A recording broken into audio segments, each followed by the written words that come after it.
This story opens in a freezing cave on an icy mountain. Zeke Draker's in a rough spot, surrounded and outnumbered. These goons are grilling him. Where's the ancient relic? But Zeke's not spilling. He's beat up, missing his hands but still smirking like a total Chad, throwing shade. Would you be dumb enough to do that if you were in my place? One of the goons snaps, calling him an arrogant weasel. Oof, direct hit. The calmer goon holds his buddy back, pulling out a glowing crystal to call the main squad. We've got the Northern Phantom, confirm coordinates. Response comes quick. They're on their way. While they wait, they wonder what his deal is, why he's chasing the same relic as the Emperor. Like, who does this guy think he is? One figures Zeke is just being a pest and they're gonna make him regret it. They decide to have some fun before backup arrives, promising to make him beg for mercy. To pick who gets first dibs, they flip a coin. One goon's yelling, "Heads, I'm up first," as the coin glints midair. But hold up, Zeke ain't just sitting there. Using his teeth, he grabs his severed hand like a total madman. Then, boom, he jams it back onto his arm, swearing he won't go down powerless. That's some next-level grit. Flashback time, Zeke's life zooms by. Born into the Draker house, a legendary dragon-slaying fam, he had big shoes to fill. But here's the kicker. He was their first failed awakener, unable to use aura to boost his strength. Total bust. Kicked out and treated like trash, Zeke clawed his way through life, grinding to get stronger. Talk about a rough start. Someone once told him, if all you do is chase strength, you'll end up with nothing. That's something a privileged idiot would say. Zeke knows the weak get stomped on and robbed in this brutal world. Harsh truth. Back to the cave, the goons are still messing with their coin toss. It lands. Heads. One dude's cheering like he won a jackpot. But Zeke's already moving, slicing the guy's head clean off with a single swing. Absolute menace. He spins to the other goon, who's barely got time to blink. Zeke's in his face, dropping him before he can even flinch. What a combo. Backup's rolling in as Zeke casually reattaches his other arm, thinking, guess I'm not sneaking out quietly, cool as ice. His enemies are shook, whispering, did he just reattach his arm? They're calling him an irregular, a straight-up monster. Rumor has it, though, chopping his head off might do the trick. They launch a full-on assault, and Zeke's a whirlwind of steel, cutting through waves of foes. But the numbers are overwhelming. He finally drops to his knees, impaled by a dozen swords surrounded by bodies. Man's fought like a legend. Coughing up blood, he feels life slipping away. Looks like he won't be able to take his revenge now. Bummer. But wait, a flicker of satisfaction hits. Zeke did snag that relic the Emperor wanted. At least that's something. Suddenly, the relic in his hand explodes in golden light, blinding him. A voice booms in his head, your strong will can awaken ancient power. The soul of an elder dragon is tied to the one who never quits. Deep stuff. System messages flood his vision. Urgent measure activated. The voice keeps asking Zeke Draker, do you agree? He's like, probably just death messing with me, brushing it off. Annoyed, he snaps, shut up and do whatever. Then bam, another message. Awakener's agreement confirmed. Irreversible power activating. A countdown kicks off. That's the last thing he remembers before blacking out. Cliffhanger much? Zeke wakes up, staring at a younger version of himself in a mirror. What the heck? He checks his small, unscarred hands, thinking, did I go back in time? No way. The pain of those swords still lingers, so it feels too real to be a dream. The room feels familiar. He's back in the cradle, the Draker household's training hub. Memories of his family, the epic dragon's lairs, hit hard. Their founder was the hero Terrakin Draker, who saved the continent by slaying the evil dragon Bahamut 1,000 years ago. All of Terrakin's descendants, except Zeke, could awaken powerful auras and become knights. Talk about being the odd one out. Then, boom. A system message pops up, administration system restarting. Zeke jumps like, did I hear that right? He's alone and the messages keep coming. Soul of the Awakener confirmed, 100% aligned. Merged with the Elder Dragon's will. Totally wild. You've got partial system authority, Zeke Draker, it says. A status window activates and blue screens flood his vision. He's thinking, did some artifact get activated? The screen lists, name Zeke Draker. Title, the one who received the blessing of the ancient dragon. Class, healer rare. The navigation is similar to magic videos, he thinks. He's studying the screen, taking it all in. Class skills? That's a really ancient term he hasn't heard in a long time. His old master once told him about this ancient system where people got classes and skills based on talent. Turns out he was a healer, he could use healing. He remembers the brutal training he went through with his master. She'd push him to near death, saying his healing would save him. Tough love. Zeke stares at the window, realizing he's already a healer. No way. He decides to test it. In his first life, he didn't unlock his ether hall, his energy core, until his 20s. If this is legit, he is already way ahead of the game. Closing his eyes, he focuses and boom, a surge of purple energy bursts out. His eyes glow violet, and he's grinning. My ether hall's already unlocked. Jackpot. Then it hits him, his battle-hardened body's gone, but he's back in the past with all his skills and memories. Talk about a game changer. Compared to his miserable first run, he's in a crazy strong spot now. Sitting on his bed, he pulls up the status window to plan his next moves. Gotta max out this second chance.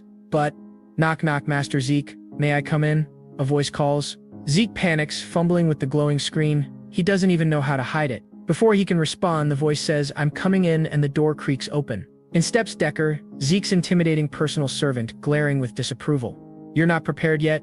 Zeke freezes, hiding the status window behind his back. Prepared for what? He plays dumb, relieved Decker can't see the system. But Decker's aura is heavy, looming like a raid boss. Are you serious, Master Zeke? Even with his 32-year-old mind, Zeke's kid body trembles. Decker's childhood fear factor is no joke. Suddenly, a new window pops up. Class skill composed mind activates. Boom. His panic vanishes. And he's cool as a cucumber. The skill's description says it keeps his mental state rock solid in any situation. Zeke's like, and this kicks in automatically? Nice. Decker sighs, losing patience. I told you this event's important. Are you even listening? But Zeke's unfazed, replying calmly, of course, Decker. You mean the pancreation evaluation test, right? He knows exactly what's up because that memory is burned into his brain. Okay, get this. Every kid in the Draker family gets tossed into a place called the Cradle when they hit 7 years old. It's this intense 5-year training grind at a huge fortress-style school. To figure out who's got the skills, the instructors set up yearly showdowns with sword fights and pancreation, which is basically a no-rules, all-out brawl. Most of the time, instructors decide who fights who, but sometimes, if both kids are down for it, they can challenge each other directly. And trust me, with no rules, things get messy. Kids get hurt bad, and some don't even walk away from it. These fights are everything though, since they decide your rank in the academy later on. It's a savage system where the strong climb over the weak, and these kids have no choice but to go full throttle. That day, head instructor Pan Mark is standing in the middle of a massive arena, looking like he owns the place. He shouts to the crowd, you all know what time it is. Today's the final eval with pancreation. The students in the stands lose it, yelling back, yes sir, with pure hype. Pan Mark just glares and says, alright, no messing around, get ready, we're starting now. The crowd roars again, pumped for the chaos about to unfold. But hold up, there's some chatter in the stands. One kid whispers, yo, it's Zeke. How's he back after getting wrecked last year? I'd have bolted.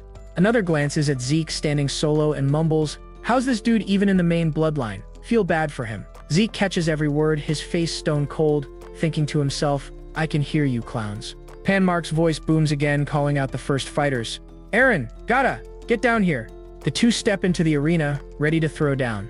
With a sharp hand chop, the instructor yells, begin, and just like that, it's over in a heartbeat. Aaron dodges a punch, then slams a vicious strike right into Gata's throat. Done and dusted.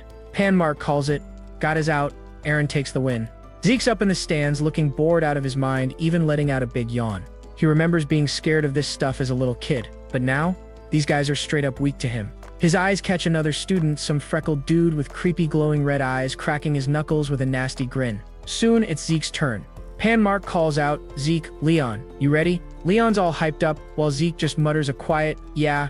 Inside, Zeke's thinking, of course it's gotta be Leon. Leon smirks at him and says, back for more, huh? Guess you didn't get enough of me last year. He remembers Leon's taunting words at the fight last year. Beg if you want to make it out alive, you parasite. A rough memory hits Zeke hard, his younger self bloody and broken on the ground, begging Leon, I'm sorry, Mr. Leon Conrad. Please just spare me this once. Leon's been his opponent every year, and he's pretty sure someone's pulling strings to make that happen. The family would probably say that a real dragon slayer would be able to overcome these dirty tricks. Zeke grinds his teeth, thinking, why's this jerk gotta be my cousin of all people? There were 4 siblings in the Draker bloodline. Even back in his past life, they never even had a chance to meet. But he had a dozen-plus cousins who were more than happy to make his life miserable. Leon sneers at him now. Gotta hand it to you, Zeke Draker. Takes guts to show up after getting smashed last time. He taps his head with a smirk. Or maybe you're just too dumb to learn your lesson. While the trash talk keeps coming, a blue system window pops up in Zeke's mind saying, activating class skill, composed mind. A wave of calm hits him and he thinks, man, it's been forever since I've had to deal with this dude's lame insults. He looks up, dead serious, and says, hey, I'm not playing nice if you call me that again. Leon's caught off guard for a second, then laughs and grabs Zeke's hair, taunting, what you gonna do about it, you worthless trash? Before Pan Mark can even start the match, Zeke makes his move. Another system alert flashes, activating skill, critical strike. It's a D-rank move that deals huge damage but can be countered if it misses. Boom! Zeke's fist crashes into Leon's face with a nasty crunch, blood spraying everywhere. Leon stumbles back, screaming, clutching his messed up face. Zeke glances at his own hand, kinda shocked himself. He just wanted to knock him out, but the skill kicked in on its own. He's realizing he's not fully in control of these new powers yet. Pan Mark is livid, storming over and yelling, "What are you doing, Zeke Draker? You attacked before the start." Zeke just stares at him, cool as ice, and says, "Who's got time for ready, set, go on a real battlefield?" A dark smile creeps across his face, purple energy glowing in his eyes as he adds, "First to hit, always has the edge." Pan Mark steps back, rattled by the raw menace coming off this kid. Leon drags himself up, shaking with rage and pain, choking out, "I'm fine, sir." His face is pure fury as he growls, "Please start the fight. I'm gonna end this worthless punk." Zeke's eyes glow even brighter as he snaps back. "I think you're the one too dumb to learn his lesson." Pan Mark, still shook, finally gives the signal, "Begin." Leon charges, throwing a wild punch with everything he's got. Zeke gets a punch in. Leon thinks to himself in surprise, "I got spooked by that hit for a second, but his punches, they don't even hurt." As they trade shots, Leon figures out that as long as he keeps his guard up, Zeke's no threat at all. But he's watching for one thing, thinking, "Gotta dodge that left-hand counter." He sees it coming from a mile away, shouting in his head, "Way too obvious." He ducks under the punch, grabs Zeke's leg, wrestling him to the ground. He thinks he's got Zeke, but then Leon screams, his face twisting in pain and shock. Zeke's sprawled on the stone floor, but Leon's wobbling. Off to the side, Pan Mark's jaw is basically on the ground, watching this unfold. He's thinking, no way, this combat sense from a 12-year-old kid, as he replays the fight in his head. He remembers a moment where Leon had Zeke locked in a hold, and he was sure Leon had it in the bag. But then, out of nowhere, Zeke stayed cool and blasted a sharp uppercut into Leon's chin, forcing him to let go. Pan Mark's blown away by Zeke's calm under pressure. Even when his first counter didn't work, Zeke didn't flinch, landing a perfect, devastating strike with insane focus. This ain't the scared, weak Zeke he remembers. Leon stumbles back up, dizzy and fuming, trying to get some space. But Zeke comes in with a swift kick. The impact shakes Leon to his core. He's freaking out, thinking, how's this tiny kid so stupidly strong? Leon lunges for another attack, but Zeke easily dodges. He thinks, all right, got my strength under control this time? A system window flashes, activating class skill, heightened senses, boosting all his senses to crazy levels. A small smirk hits Zeke's face as the power kicks in. He's all too familiar with this feeling. He tightens his fist, purple ether swirling around his arm, finally starting to get a grip on this strength. With Leon totally helpless, Zeke grabs him and says, time to end this fight. He hoists his cousin up and with a huge burst of energy slams him into the hard stone floor. Dust and debris fly everywhere from the impact. Before Leon can even process the pain, Zeke's on him again, a system alert popping up, activating skill, precise stab. This move lets him spot weak spots for max damage. He drives his hand into Leon's side, cracking ribs with a sick sound. Zeke's on top of his beaten cousin now, who's completely done, whimpering, "Stop, please." But Zeke's not letting up. His fist glows with purple energy as he leans in and says cold as ice, "Even a moron like you should get the message after this, right?" Then he unloads a brutal flurry of punches, each one hitting with a heavy, nasty thud. He keeps going until Leon's a bloody, unconscious heap, making sure the lesson sticks. Standing over what's left of his cousin, Zeke mutters, "Mess with me and find out." That little workout actually cleared his head. Now he can recognize faces in the crowd. The other kids in the stands are dead quiet, faces pale, caught between shock and straight-up fear. Zeke turns to them, his glowing eyes burning with a cold edge, and calls out, "Stop gawking, got something to say? Come down here." He waves them down with a blood-covered hand, a silent dare to anyone who still thinks he's an easy target. Okay, so the arena is absolutely buzzing. Jaqen Vardek steps up, calls out Zeke Draker, and man, he's got this look like he's ready to throw down right here, right now. "I choose you as my pancration opponent," Jaqen declares. But Zeke? Total ice. He just stares back with a confident stance that screams, "Bring it on." Turns out, Jaqen's another cousin in the mix. Now, Zeke's thinking this one-on-one feels a little boring. Honestly, he wants more hype, more action, so what does he do? He calls out Liam Stone to join the party. Yep, Liam, who's Jaqen's servant and a seriously formidable opponent. Zeke just smirks, totally amused by the setup, probably thinking, all right, now it's a fair fight maybe. Jaqen? Oh man, he is fuming. He feels totally mocked. His pride is through the roof, demanding some respect. Zeke cheekily admits he totally meant to get under Jaqen's skin. What a mad lad. Jaqen snaps. "I'll beat you to death," he screams. Bro is absolutely furious now. Zeke just stays calm though as the countdown kicks off the match. He takes a second, It's kinda wild seeing him here, you know? Liam, the mercenary king. Little flashes of a past life pop up. Liam was Jaken's servant but kinda got shafted on his education cause he was just a distant relative. He had to beg to be led into the higher education academy, Valhalla. He eventually became a knight for a small nation, which totally got wiped out in the war. And that's how he ended up as a mercenary. In times of war, people flock to the strongest. And that's how he became a Red Knight and started his own group, the Stone Mercenaries. He united the 3 largest mercenary groups and was soon called the Mercenary King. Later on, the Empire hired Liam for the Continental Wars, and yep, Zeke had to face him down as a full-on enemy. But hey, Zeke's thinking, maybe things play out differently this time. Alright, match is on. Jaqen charges in like a total bull. Didn't I tell you to come at me together? Zeke glares, Jaqen's punch caught in his fist, but Jaqen snatches his hand away. Do you think I'll play along with your cheap mind games, he yells. He throws a kick and it connects. But wait, shock all over his face. Maybe look before you kick next time? Zeke taunts. Check it, his elbow's glowing with some serious power. And Jaqen's leg is throbbing where his kick made contact. You're looking away. Zeke taunts as he glides in smoothly for the attack. He's got his fist glowing with power, ready to attack. Jaqen prepares to block. But hold up, Zeke switches stances mid-strike and deals a blow to the leg instead. Zeke's movements are too slick, pushing Jaqen to his absolute limit, catching him completely off guard. See? Told you should have attacked together, Zeke mocks. You, alone, aren't enough. Zeke smirks as Jaqen coughs up blood. Liam, Jaqen screams. Kill him. Zeke turns, sizing up his next opponent. This guy's only 12 like us, right? Zeke's thinking, staring at this absolute unit of a 12-year-old. He's got that crazy long reach too, making him a serious threat. Zeke knows this. He cannot let Liam set the pace. If Liam gets the first hit, Zeke is toast. Game over. So yeah, he knows he has to go first, gotta take the lead and strike. His skill, slashes, activates. Boom. It's this explosive attack, totally meant to mess with his opponent, throw them off balance. The crowd is gasping. They're seeing a fighting style they've never seen before. And yeah, that's because it's a northern fighting technique, usually only seen way up in the Midlands. But man, Zeke's younger body is already hitting its limits and he feels it. And with Liam's absolutely monstrous physique, dude can probably just tank all these hits without even flinching. Zeke clenches his fists. He's locked in, totally intent on seeing this match through. Okay, new plan, time to break through Liam's defenses. He charges up his fist with ether. Liam braces for the hit, and bam!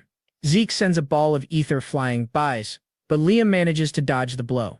It's a shock for Zeke. This guy's got some insane instincts. He can't even see ether with his eyes, and yet he managed to evade Zeke's attack. Suddenly, Liam grabs Zeke's arm and tries to yeet him to the ground. But hey, our MC's not giving up so easily. Zeke twists midair and slams a knee into Liam's face. He grabs Liam's arm, heightened senses activates. Oh, you're so done now, bud. He moves with speed that completely catches Liam off guard, and locks Liam in a mighty hold. Doesn't matter how much HP you have if you can't think straight without oxygen, Zeke thinks, but Liam, despite being deprived of air, slams Zeke to the ground and rains blows on him. This crazy dude, Zeke thinks. Liam's eyes glow crimson, pure adrenaline pumping. But Zeke's not giving up either. Yeah, let's see who comes out on top, big guy, he mutters. Now this is a battle of pure endurance, man. Who can last the longest? The crowd is watching, totally holding their breath. This fight is something else, seriously. Even the people just watching are sweating, feeling the heat from this insane battle. But then, suddenly, a limp hand just drops to the floor, and Liam's grip, it releases. He's panting hard. Up in the stands, someone's got a grin. Taking you down is gonna be so worth it, Zeke Draker, mutters a girl with short hair and a seriously crazy laugh. After the match, Zeke heads home. Decker's asking about the match. Did he get hurt? And he's totally playing it cool. He's like, nah, I'm totally fine, don't even worry about it, trying to brush off Decker's concerns. Decker asks if he could check Zeke's pulse, probably to see if our boy Zeke finally awakened his aura or something. Zeke hesitates for a second but eventually gives in and lets Decker do his thing. Suddenly, whoosh, this blue energy surges out. Zeke's eyes are wide. Is Decker some kind of high-level blue knight? This energy examination is super thorough, way more than just checking for awakened energy. Controlling aura to this level? Yeah, Decker's got serious skills, definitely blue knight material. Quick lore check. Not all knights in the realm are the same, okay? White swordsman is like the total novice level. Most kids start off here at the cradle. Then you hit yellow swordsman once you finally awaken that sweet aura and open your dantian. All trainees of the cradle level up to yellow after the blessing rite. Next up is purple knight. That's next level aura control when you can start reinforcing your sword with aura for extra damage. Blue knight? Now you're talking. That's when you can actually manifest an aura blade. And the absolute max level Liam the Mercenary King and Zeke were at before our MC got isekai'd back in time, that's the Red Knight. Oh, and there's also the super exclusive Black Knight level, but there are only a few of those max level monsters around. Zeke can't help but wonder, how did someone skilled enough to become a commander end up playing babysitter for him? But he stays totally confident. No matter, he thinks there's no way he can detect my ether. Seriously, using ether is like super rare. Only 2 people in this entire world can even touch it, Zeke and his master. But wait, is Decker maybe picking up on the ether vibe? The tension is thicker than plot armor right now as Decker totally eyes him and asks, "Young master, are you perhaps hiding something from me?" Our boy Zeke flips it back on Decker. He's like, "Nah, maybe you're hiding something?" Then he just plays it off like, "Just kidding." Totally a joke. But Decker's not buying this sudden personality flip. He's asking Zeke why he's acting so different now. And boom, Zeke hits him with the real talk. Decker's not asking the right questions. He should be asking why Zeke only changed now. More changes are coming, and things are about to fall into their rightful place. He asks Decker to just follow his lead. Decker seems to finally get it, and bows deeply. "Yes, master. I understand." Decker announces that the training room Zeke asked for is ready. Zeke thanks him and dismisses the servant. If Decker is a spy, it's way smarter to keep him close and watch him. Alone in the hallway, Zeke's trying to figure out who could have ordered Decker to spy on him. It's probably one of his siblings trying to keep tabs. He steps into his new personal training room, and holy moly, this place is luxurious, totally living up to that rich family name. Before he starts grinding, he decides to check his system. Pop, there it is, showing his current stats. My slash is proficient now, he notes. He's wondering if just using skills actually makes them level up or get stronger. He's trying to figure out how this whole system thing works. If he learns a new skill, will it automatically pop up here? He's also wondering what the difference is between a class and a class skill. Then he spots this super cool draconian skill, but it's locked. Needs 10 karma points just to even peek at it. Karma points? What are those? Looks like you rack them up by taking down monsters. Yeah, there are monsters chilling in the dungeons, but you'd need to be at least a purple knight level to even think about soloing them. He also muses on that ancient relic. Why did he regress back in time, and what is this strange system inside him? His reflection leaves more questions than answers, but Zeke isn't fazed. If it helps him get strong, he'll use it. Whether it's through this weird system or his hidden Draker heritage, he's gonna use everything he's got. Okay, hype pause.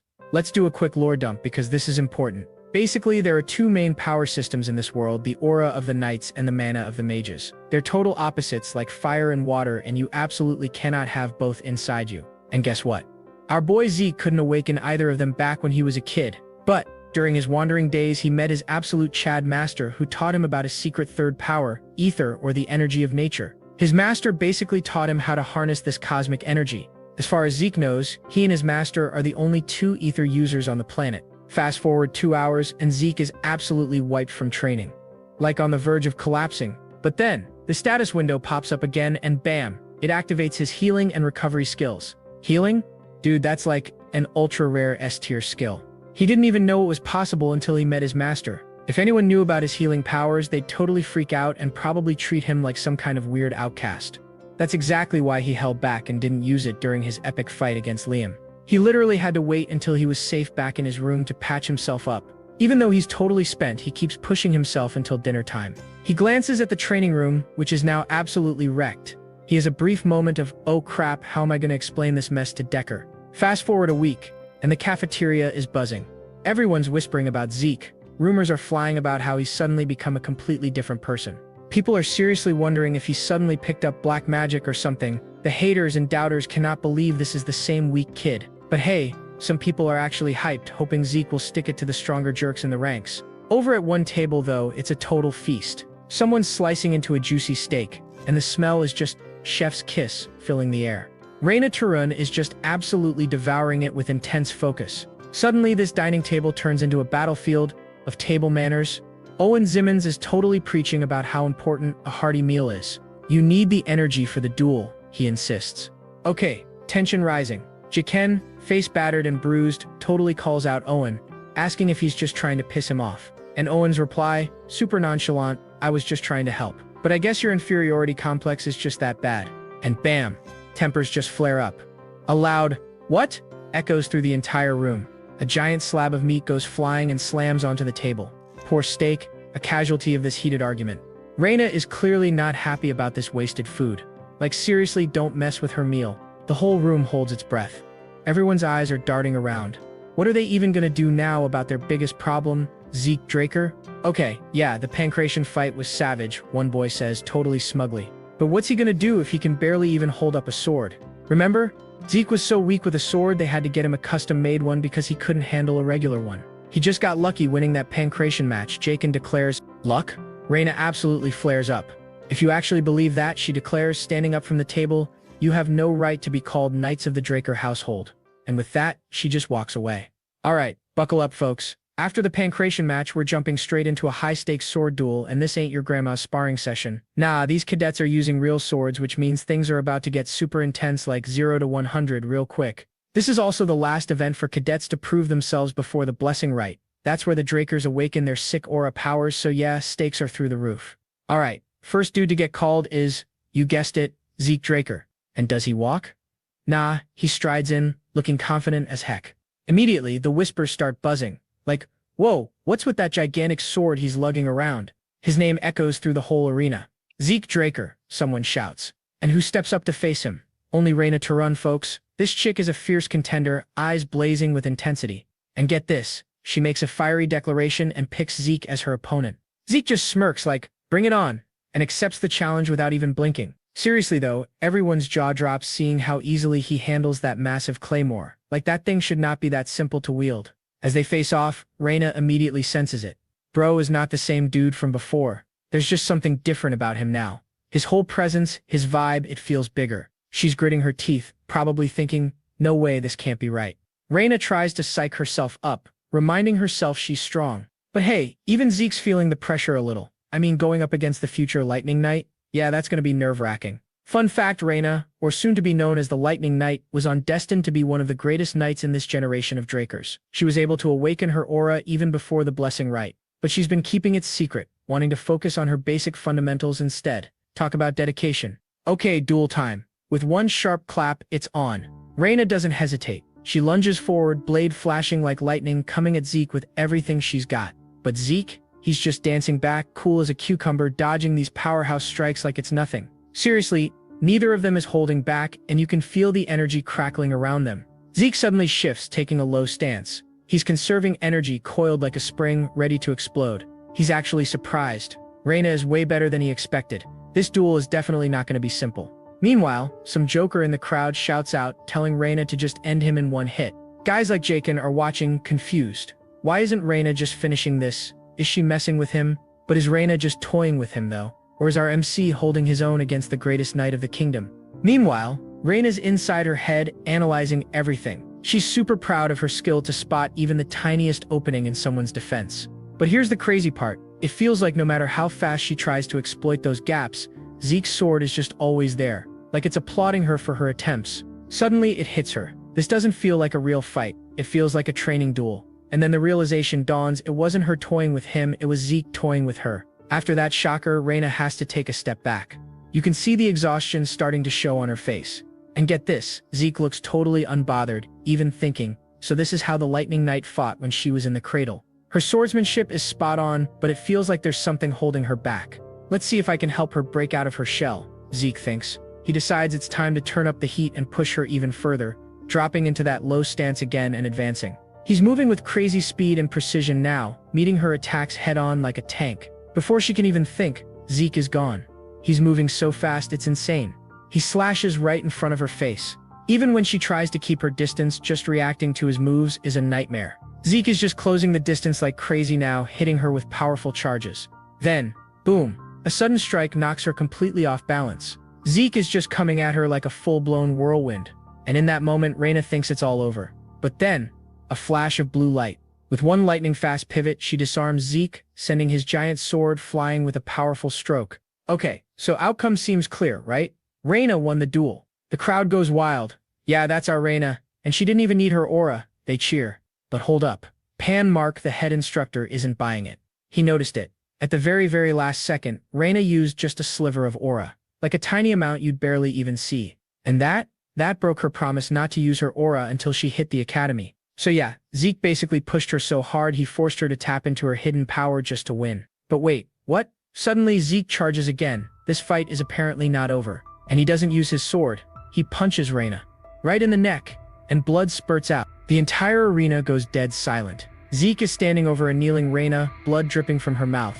Oof. Then the silence snaps. Someone shouts angrily, "Hey, this is a sword duel." Everyone starts backing them up, yelling about what a cheap shot it was. Total chaos erupts in the audience. People are screaming that Reina won because Zeke dropped his sword. It's a complete circus in there. "Shame on you," echoes everywhere. But Zeke? Does he even flinch? Nope. He just shrugs like, "Meh, I won in the end." Brushes off the entire crowd's jeers like they're just background noise. He looks down at Reina, still completely unfazed. "So, want to keep going?" His eyes are just locked onto hers, unyielding. Reina's eyes narrow. Determination flares. She thinks, "I haven't lost. He only hit me because I dropped my guard for a second." Her mind starts racing. My guard? She realizes, wait, if he'd had a dagger instead of just his fist right there, yeah, that would have been a total disaster. She closes her eyes, finally facing the harsh reality. It's a bitter pill to swallow. "It is my loss," she finally admits. The crowd goes silent again, stunned, processing Reina actually admitting defeat. Think about it. Just a few days ago, this dude was being called human scum, the total underdog nobody believed in. And now?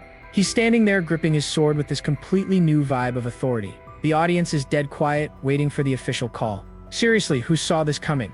In the end, Zeke Draker completely defied all the odds, pulling off something that seemed impossible against Reina, the undisputed top student in the whole cradle.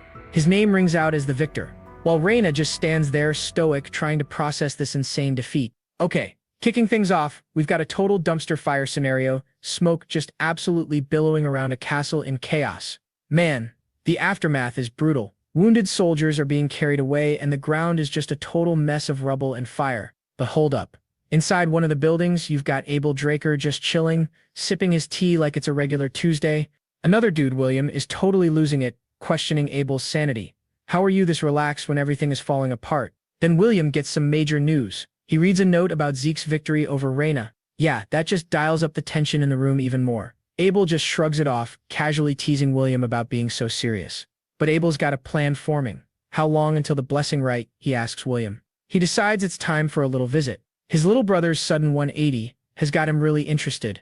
Although Zeke's victory left the entire cradle in shock, he just went back quietly to the grind, training like crazy. It's now a month later, and the day of the blessing rite. He's questioning how he even became a red knight before with this trash body. He checks his status screen. He's finally getting the hang of this system and how it levels up. He starts at beginner, then once he maxes out at expert level, he rises up to the next rank. His draconian skill, though, still 0. Then Decker pops in, giving Zeke the heads up that they're leaving soon. Zeke gears up for the trip back to his family estate within the Duchy of Troy. This is where the ceremony is held, the place where the legend of the Dragon Slayer originated. Arriving at the Dragon's Nest lair, Zeke's hit with a wave of nostalgia and maybe just a little bit of apprehension. The estate is absolutely bustling with activity. It's totally a full house kind of day. Inside, all the cadets gather in the main hall. Zeke stands in line, observing the people who have come to watch the rites. He's spotting some seriously influential figures, and probably some spies sent by his family. Well, whatever their intentions are, they'll quickly lose interest in him once he fails his awakening. Then, he suddenly freezes. What is this scumbag doing here? He glares. Meanwhile, Abel is all smiles, greeting other VIPs. What brings you to the blessing rite? Has someone caught your eye? Someone asks him. Nope, I have other reasons, Abel replies mysteriously. He turns to survey the cadets. It's because my adorable youngest brother is here. Abel smiles like a cat stalking its prey. Zeke meets Abel's eye for a second. The Lion Blade, nah, that title is too good for him. It's the Butchering Knight, Abel Draker. He quickly turns away. He needs to calm down. There's nothing he can do right now anyway. In his past life, there was no way Abel would come all his way to see him at the blessing rite. Did his actions change his future? If that's the case, then this could totally be his chance. And man, the excitement starts bubbling up as the beginning of the rite is announced. The blessing rite, a super essential Draker tradition, finally begins. Aaron is called on first. He steps forward and approaches a basin of glowing liquid and plunges his hand into it. At the bottom of the basin is a needle-like thing that draws blood from Aaron's hand. Wisps of smoke float out of the water. Energy crackles, and their aura flares vividly into existence. Through the blessing rite, every member of the Draker bloodline awaken their sealed aura when it's time for them to graduate from the cradle at the age of 12. Compared to regular knights who usually awaken their aura after age 20, it was incredibly fast. After Aaron's successful awakening, the next kid is called. Among these kid awakeners, there are a few rare cases. Along with awakening their aura, they also awaken a Dragon Slayer ability called Mana Inhibition. Sky's the limit for these rare few who grow up to be yellow, red, or even black knights. Suddenly, the lights in the hall are extinguished, followed by a crackling red light. The solemn knight statue's sword suddenly bursts out in red flame. This kind of awakening is called a pure blood awakening, and surprise, surprise, it was Reina. Promptly, there's a call for gloves. Because of the Mana Inhibition train, pure blood awakeners need to use special gloves. Otherwise, they wouldn't be able to live a normal life. And guess what? Pure blood awakeners also earn the right to use the Draker name, plus they get infinite amount of support from the family. Now all eyes are on the next one. Zeke is the next candidate, and the expectations are super heavy on him, especially after that epic win over Reina. Standing before the altar again, Zeke's wrapped in a total mix of hope and dread. Flashbacks of his last traumatic experience flood his mind, but things aren't the same this time around. He reminds himself that not only is he a healer, he can manipulate ether too. And on top of that, he didn't give up or surrender, he stood up for himself with pure determination. So here goes nothing, he thinks, as he plunges his hand into the basin. Blood is drawn and Zeke stares up in anticipation at the silent statue. The statue shakes and the crowd starts murmuring in surprise. They've seriously never seen an interruption like this during the rite before. Abel's looking like he's regretting coming all the way for this.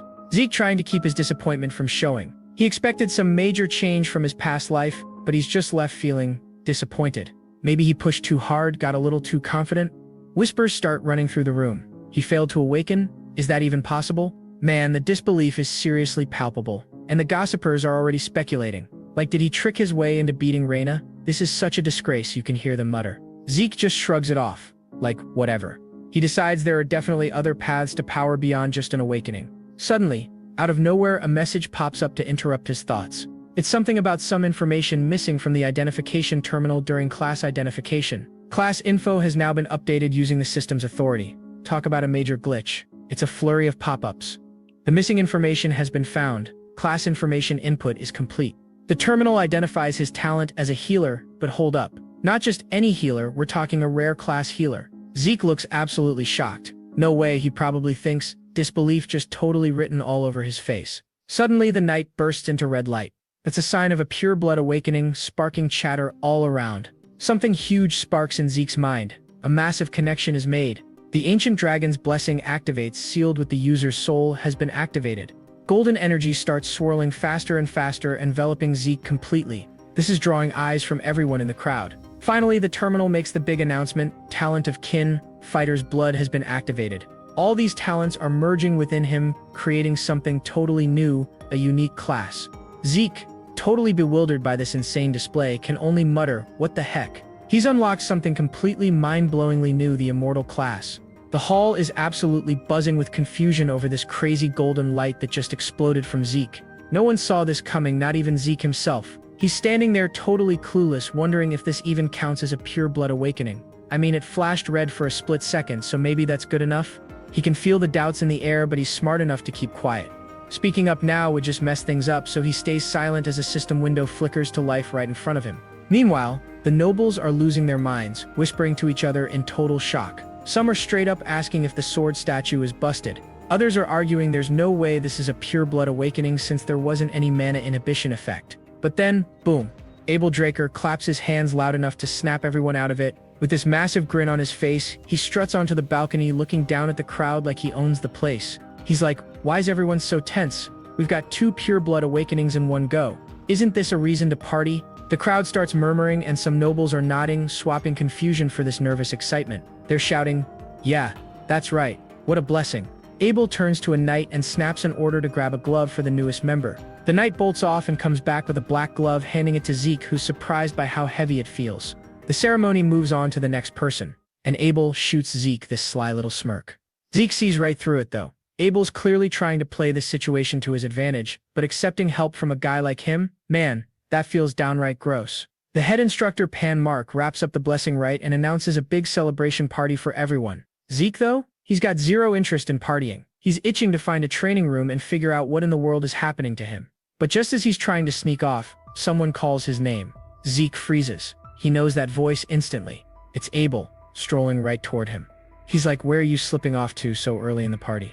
Zeke's thinking, seriously, this guy's making a move already? Abel gives him a sneaky look, then stretches out a hand, saying, congratulations on the pure blood awakening. Zeke forces a half smile. A handshake, huh? If he refuses, it's like declaring war right there. So, he decides to play along for now and reaches out. But as his hand gets close, bam! A brutal flashback from his past life hits him hard, a memory of standing over a pile of bodies. He flinches, stopping just short of Abel's hand. Abel looks puzzled. Zeke pulls his hand back completely. Talk about awkward. Abel even says it out loud with this creepy smile, calling the moment awkward. Zeke grits his teeth. For the sake of keeping up appearances, he knows he should shake hands, but touching this creep, it makes his skin crawl. Seeing Zeke hesitate, Abel pulls his hand back too. He's like, fine, I'll settle for just seeing your face. Then he turns to leave, tossing out a casual, I'll see you again, Zeke. Zeke watches him go, his face darkening. Under his breath, he mutters, yeah, I'll see you again, with a tone that's pure menace. As Abel walks off, the party guests are still buzzing about the two new purebloods. Everyone's talking about Zeke's insane golden light, something they've never seen before. Someone even asks where Zeke disappeared to, but guess what? He's already out of there.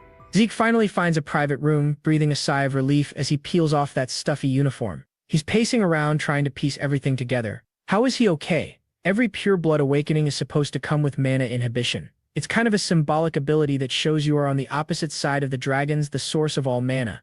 But the thing is, most machines in this world are powered by mana. That's why purebloods need to wear special gloves. So if he's a real pureblood, taking off his gloves should have caused problems, right? He needs answers, now. He commands, status window. A screen pops up and his stats are completely different. His class? It's now immortal, a unique rank. His title? The one who received the blessing of the ancient dragon. He's got a huge list of skills, including a new one called mana reflection. He's like, not mana inhibition, but mana reflection? Curious, he pulls up the skill description. Turns out it creates a distortion field to nullify nearby mana. He realizes it's an active skill, not passive, which explains why the mana lamps didn't go haywire. And get this, his class shifted from a rare healer to a unique immortal. Then things start clicking into place. All the other graduates had normal awakenings with a blue aura. Only Reina had a red light, which everyone labeled as a pure blood awakening.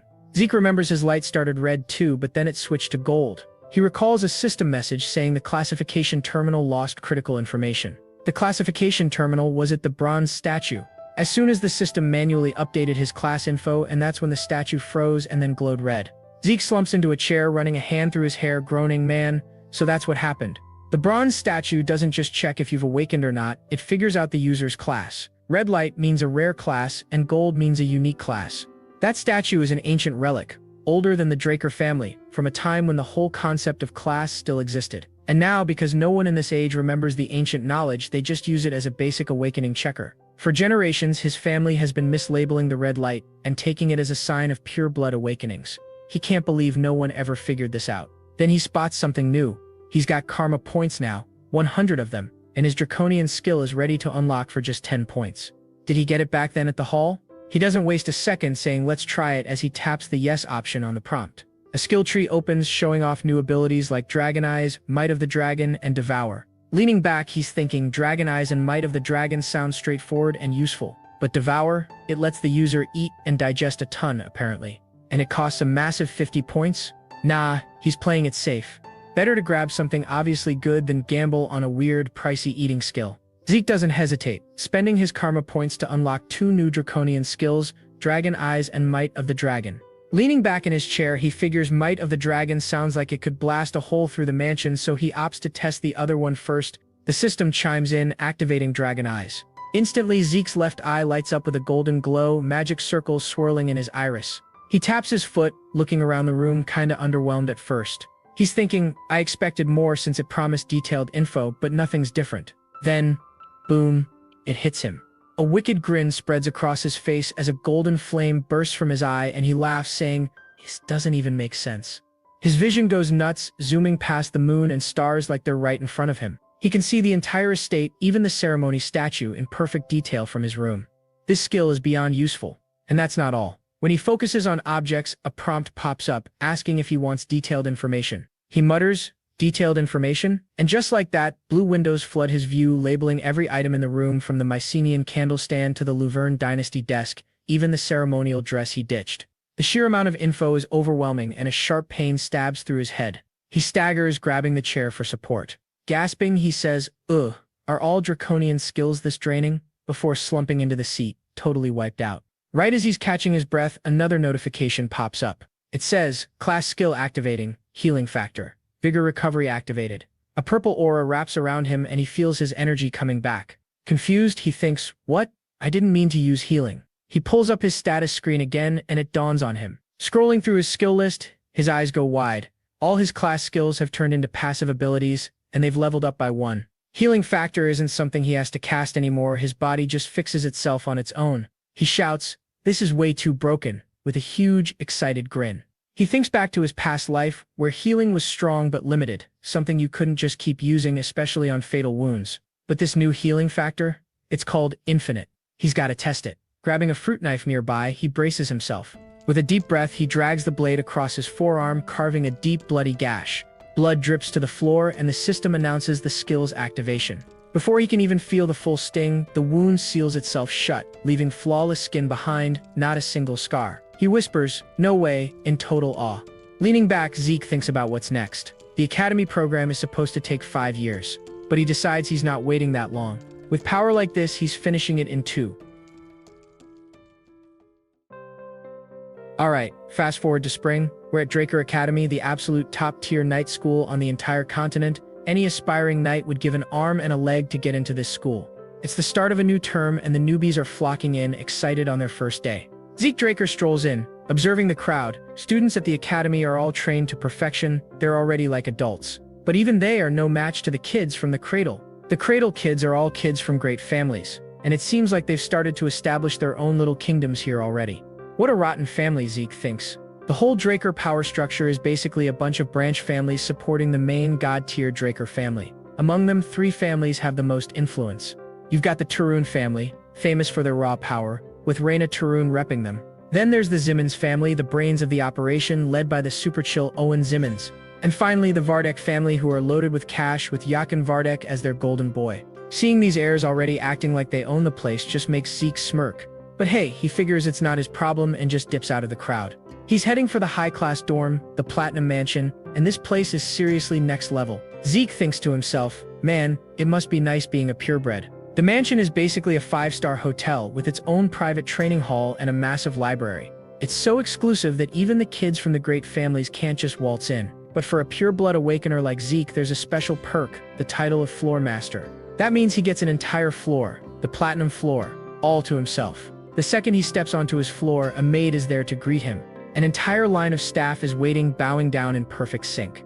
"Welcome, Master," they all shout out. Zeke chuckles awkwardly, thinking this is way over the top even for a pure-blood Draker. The head butler steps up, letting him know that his personal servant, Decker, is already waiting in his room.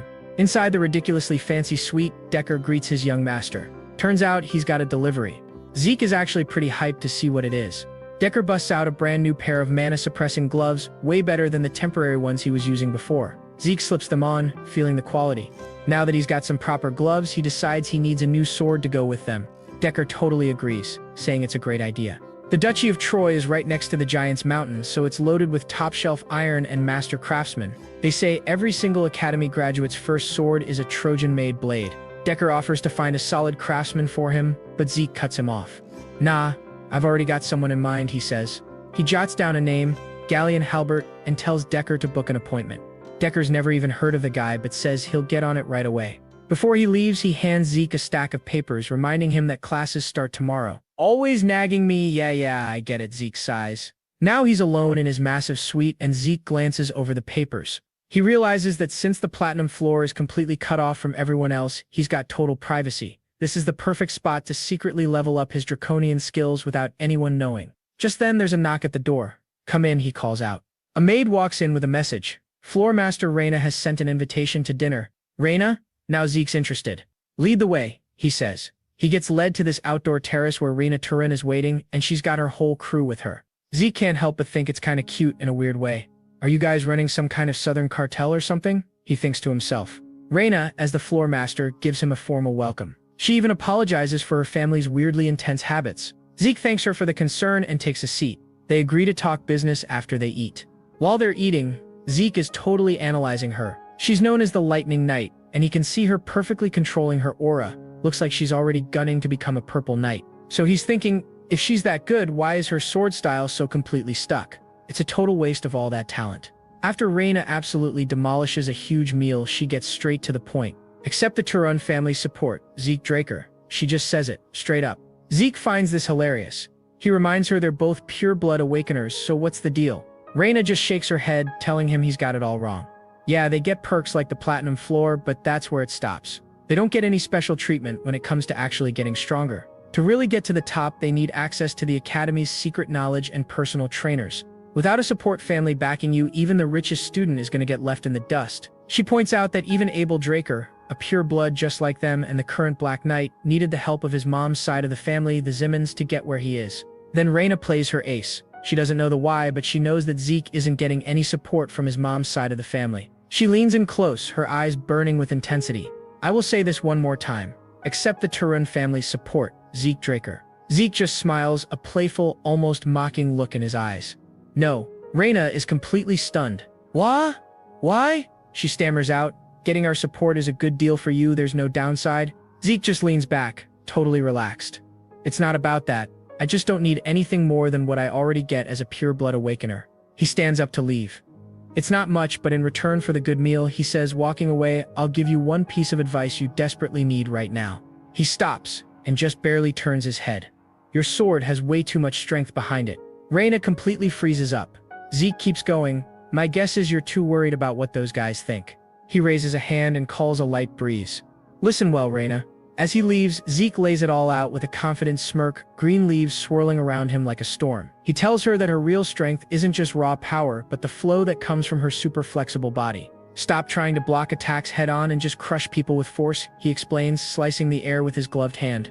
Instead, she needs to be like the wind, smoothly redirecting her opponent's attacks. And, he says, pausing just for the drama, land a single, perfect strike. If she can pull that off, he promises she'll get several times stronger than she is right now. Reina is left totally speechless, her eyes wide open as his words hit her like a truck. With his epic mic drop complete, Zeke gives a casual wave and heads for the elevator, thanks for the meal. Now she's all alone, and Reina is shaking with rage, clenching her fists so tight her knuckles go white. The Turan family is all about strength. I was just following our family's way. She sees this to herself. She tries to deny it, her mind screaming, it's not like I'm worried about what other people think, but that denial just crumbles into dust. No, he's right, she admits, as an image of herself surrounded by a million identical knights flashes in her head. She realizes that she was so obsessed with living up to the Turan name she was projecting all of it into her sword. And Zeke saw through all of it with a single look. She stares at a single green leaf he left behind, picking it up as a bitter thought hits her. When I was a kid, everyone called me a genius, but not one person ever gave me real advice. But this guy, Zeke Draker, he just did. Holding the leaf, which is now split in half, she stares off into the distance with a brand new fire in her eyes. Her mind is stuck on one single, burning question. Just who in the world are you, Zeke Draker? The next day, Zeke is feeling absolutely pumped. His new class skills are seriously next level, off the charts OP. And get this, he trained all night, literally, and he's not even tired. Yep, that infinite stamina class skill, it's totally living up to the hype. He's reflecting on how wild his life has become. Like before, this academy felt like actual hell. But now, as a pure-blood awakener, bro, it's paradise on earth. Yeah, money and power aren't everything, but this feeling right now, dude, that's absolutely priceless. As he's just walking along, some guys are checking him out. Then, someone calls out Zeke Draker. Who is it? None other than Owen Zimmons, the third son from one of the three great families, the Zimmons crew. Okay, quick recap, scheming is like the Zimmons family specialty. Zeke remembers Owen used to relentlessly bully him, but Owen always made sure he never got caught. Now Owen's trying to act all buddy-buddy, asking Zeke if he got his dinner invite. Zeke's playing it super cool. He casually mentions finding an envelope on his desk. Just an envelope, you know. Owen, of course, presses him, so why didn't you reply? And this is where Zeke decides to totally flip the script, hitting him with peak arrogance. He's like, why do I have to reply to literally every single invitation I get? But before Owen can even process that, one of his lackeys steps forward. Yeah, it's one of Owen's goons, and he immediately starts accusing Zeke of being rude. Classic. Zeke, completely unimpressed. He just hits him with the classic, who even are you? The guy smirks, puffs out his chest, and boasts his nickname is Durban the Mighty. Zeke is not even pretending to care, not one bit. Honestly, cadets with inflated egos, nothing new for Zeke. He just kind of waves him off like, get that you want to look good in front of your master, but remember who you're speaking to. But as Zeke starts walking away, bam, he gets attacked from behind without a single warning. Except, our guy Zeke easily dodges it, like effortlessly. Okay, looks like these high-ranking students can do some basic aura manipulation. But Zeke? Not even phased. He's seen way better. Meanwhile, Durbin the Mighty is screaming about how he's gonna teach Zeke some manners. Durbin the Mighty? Zeke literally snickers out loud. Like seriously? A low-level cadet giving himself a cool nickname? Hilarious. And before anyone can even react, Zeke launches forward and lands a solid punch to the gut. That punch sends Durbin the Mighty flying through the air. Zeke stands there, cool as ever, and just taunts them. So who's up next? He even specifically calls out Owen. Come on, young Master Owen. Hurry up and pick your fighter. Owen and Zeke just lock eyes for a few tense seconds. You sure like to bask in your own glory, Zeke Draker. Owen mutters back. But Zeke? Zero backing down. He just replies, what a joke, and walks away. Okay, quick academy breakdown. You've got the normal class cadets who basically just grind super hard every single day with a strict regimen. Then there's the special class, the supposed elites, who get to pick and choose their subjects freely. Zeke was hoping the special class would be, special. But honestly, he's just surrounded by serious mediocrity. He's sitting in class listening to everyone chatter, and he can't help but feel like it's just the same old cradle class vibes all over again. But today there's a buzz going around because someone special is visiting. In walks Howard Draker, the guy they call the war hero. He's totally hailed for his past victories. Okay, context. Howard Draker is actually the dean of the academy. He's greeting the class all warmly playing the part. But Zeke knows the real truth. Howard isn't some hero, he's just a traitor who got lucky. Like the intel he leaked to the enemy to save his own skin just happened to accidentally throw the enemy into total chaos. Zeke's eyes narrow, remembering how this hero was totally involved in getting him expelled from the academy the first time. And because of that, Zeke ended up wandering across the entire country, eventually getting sold off to literal slave traders. Yeah, revenge is definitely on the menu now. Howard finishes up his speech, giving the students some inspirational words or whatever. Then everyone's ordered to grab their swords and head to the arena. So they all march over to the special class indoor arena for dragon slaying basics. Sounds epic, right? Zeke's reflecting on his past life here. Back then, because he couldn't use aura, it took him ages to learn stuff that others picked up in just a few months. He can't help but chuckle. Yeah, it is not going to be like that this time. They're welcomed by their instructor, Andre Draker. He's also known as the famous Rose Knight. The other students are all curious, some looking pretty impressed by his age and cool title. Get this. Andre wasn't even born a pureblood Draker, but because of his absolutely insane genius, he was awarded the Draker name when he graduated. Zeke remembers this guy was pretty famous for being, well, totally inflexible. His authoritative vibe and no-nonsense reputation immediately set the mood. He's already telling some students off. Everyone's told to whip out their swords, and the sound of metal clangs fill the entire room. Then Andre notices something odd. Cadet, what in the world is that sword? He calls out to Zeke. Zeke just casually whirls his sword around. He holds it up nonchalantly, basically just saying, as you can see, it's the sword I'm using. Step onto the arena, Andre orders. The instructor points out the super obvious that sword does not match Zeke's physique at all. But Zeke? Oh, he totally expected this. Get this, he's been planning to stand out, deliberately trying to draw attention to himself. He just shrugs it off, thinking there's really no way to avoid this now. And then, boom, Zeke drops a casual bomb. He's totally confident he could take on the instructor with this sword. Right on cue, the instructor's eyes just flare up. Check it. Zeke's class skill, Indomitable Mental Defense, activates just because he's in the presence of such a strong knight. Totally taking the bait, Andre accepts the challenge. He draws his own sword, announcing that if Zeke's janky blade even touches his body, he'll exempt Zeke from any punishment for his rudeness. The aura around the instructor starts seriously intensifying like a swirling mass of raw power. But wait, there's more. He'll also exempt Zeke from the entire dragon-slaying basics class too. Free pass unlocked. If he can manage to scratch the Rose Knight.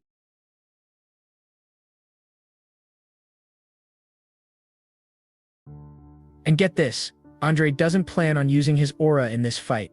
Zeke is ecstatic. That class exemption is in the bag now. Deep down, he knows he can absolutely take Andre. But he's got to play it cool, got to keep his real power level on the down low from Abel. No biggie, he'll just graze his clothes and lose the match then. Zeke flips the switch, game face on, and bam, he takes the first swing, straight for the jugular.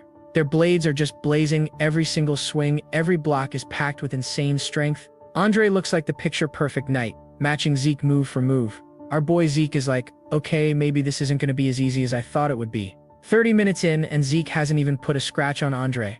Talk about pressure cooker mode. But what nobody on the ground sees is Andre's sword hand starting to tremble a little bit. Bro cannot believe Zeke's stamina. He seriously can't believe he's losing ground to this cadet. and he's having a moment thinking about how unfair the whole pureblood thing really is. Meanwhile, on the other side of the ring, Zeke is noticing Andre's stamina draining. Looks like keeping his aura suppressed for the fight is really hitting him hard. Zeke's thinking about the Draker family's strange aura cultivation technique. Like, their aura is just on 24/7 even when they're chilling or sleeping. It's literally like breathing for them. So yeah, for someone like Andre, suppressing his aura is basically like holding his breath for a super long time. Which, you guessed it, absolutely nukes his stamina bar. Zeke lands another hit, but it gets deflected again. Losing right now? Nah, that just doesn't feel right to our MC. Maybe, just maybe, he can actually bait Andre into accidentally using his aura. Zeke cranks it up a notch, trying to set up a situation that'll make Andre pop his aura without even thinking. In this wild dance, Zeke is just hunting for that one opening. And then, it happens. Quick as an arrow through a storm, Zeke just explodes. That totally stops Andre dead in his tracks. The system window is like, ding, swift steps activated. And Zeke is just weaving around the arena like a phantom. Andre is absolutely shook that a cadet is able to use the swift steps move. Next up, critical strike skill is live, and Zeke pops up right behind him.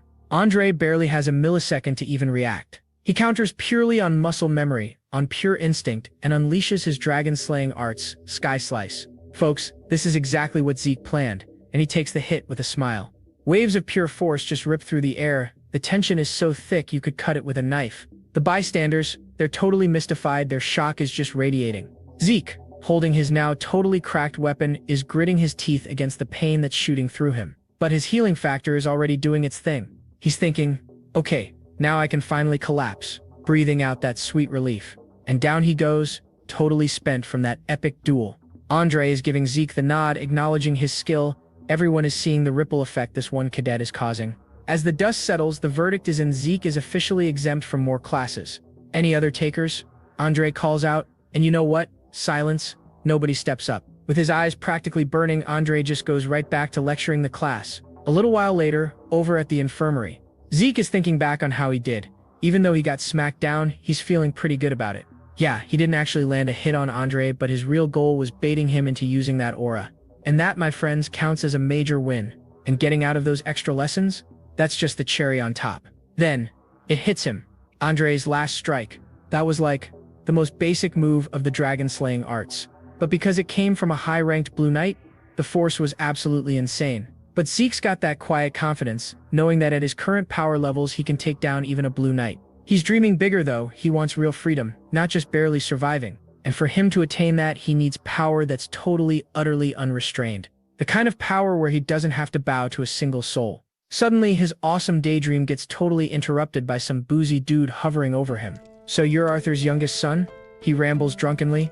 Zeke's brain short-circuits. Who the heck is this? You got the same arrogant eyes as that jerk, the dude grins. Zeke's mind is racing. He's shocked he didn't even sense this guy walk in, booze smell and all, and he has the nerve to insult his dad, the freaking patriarch of the Draker family. Who is this guy? The boozy dude wants to know how Zeke did that thing earlier. Zeke is playing dumb, pretending he has no clue what he's talking about. Feigning ignorance, unbelievable, the drunk dude mutters, slamming his bottle down. He's like, look, you had a nasty internal injury earlier, but it healed crazy fast. How did you pull that off?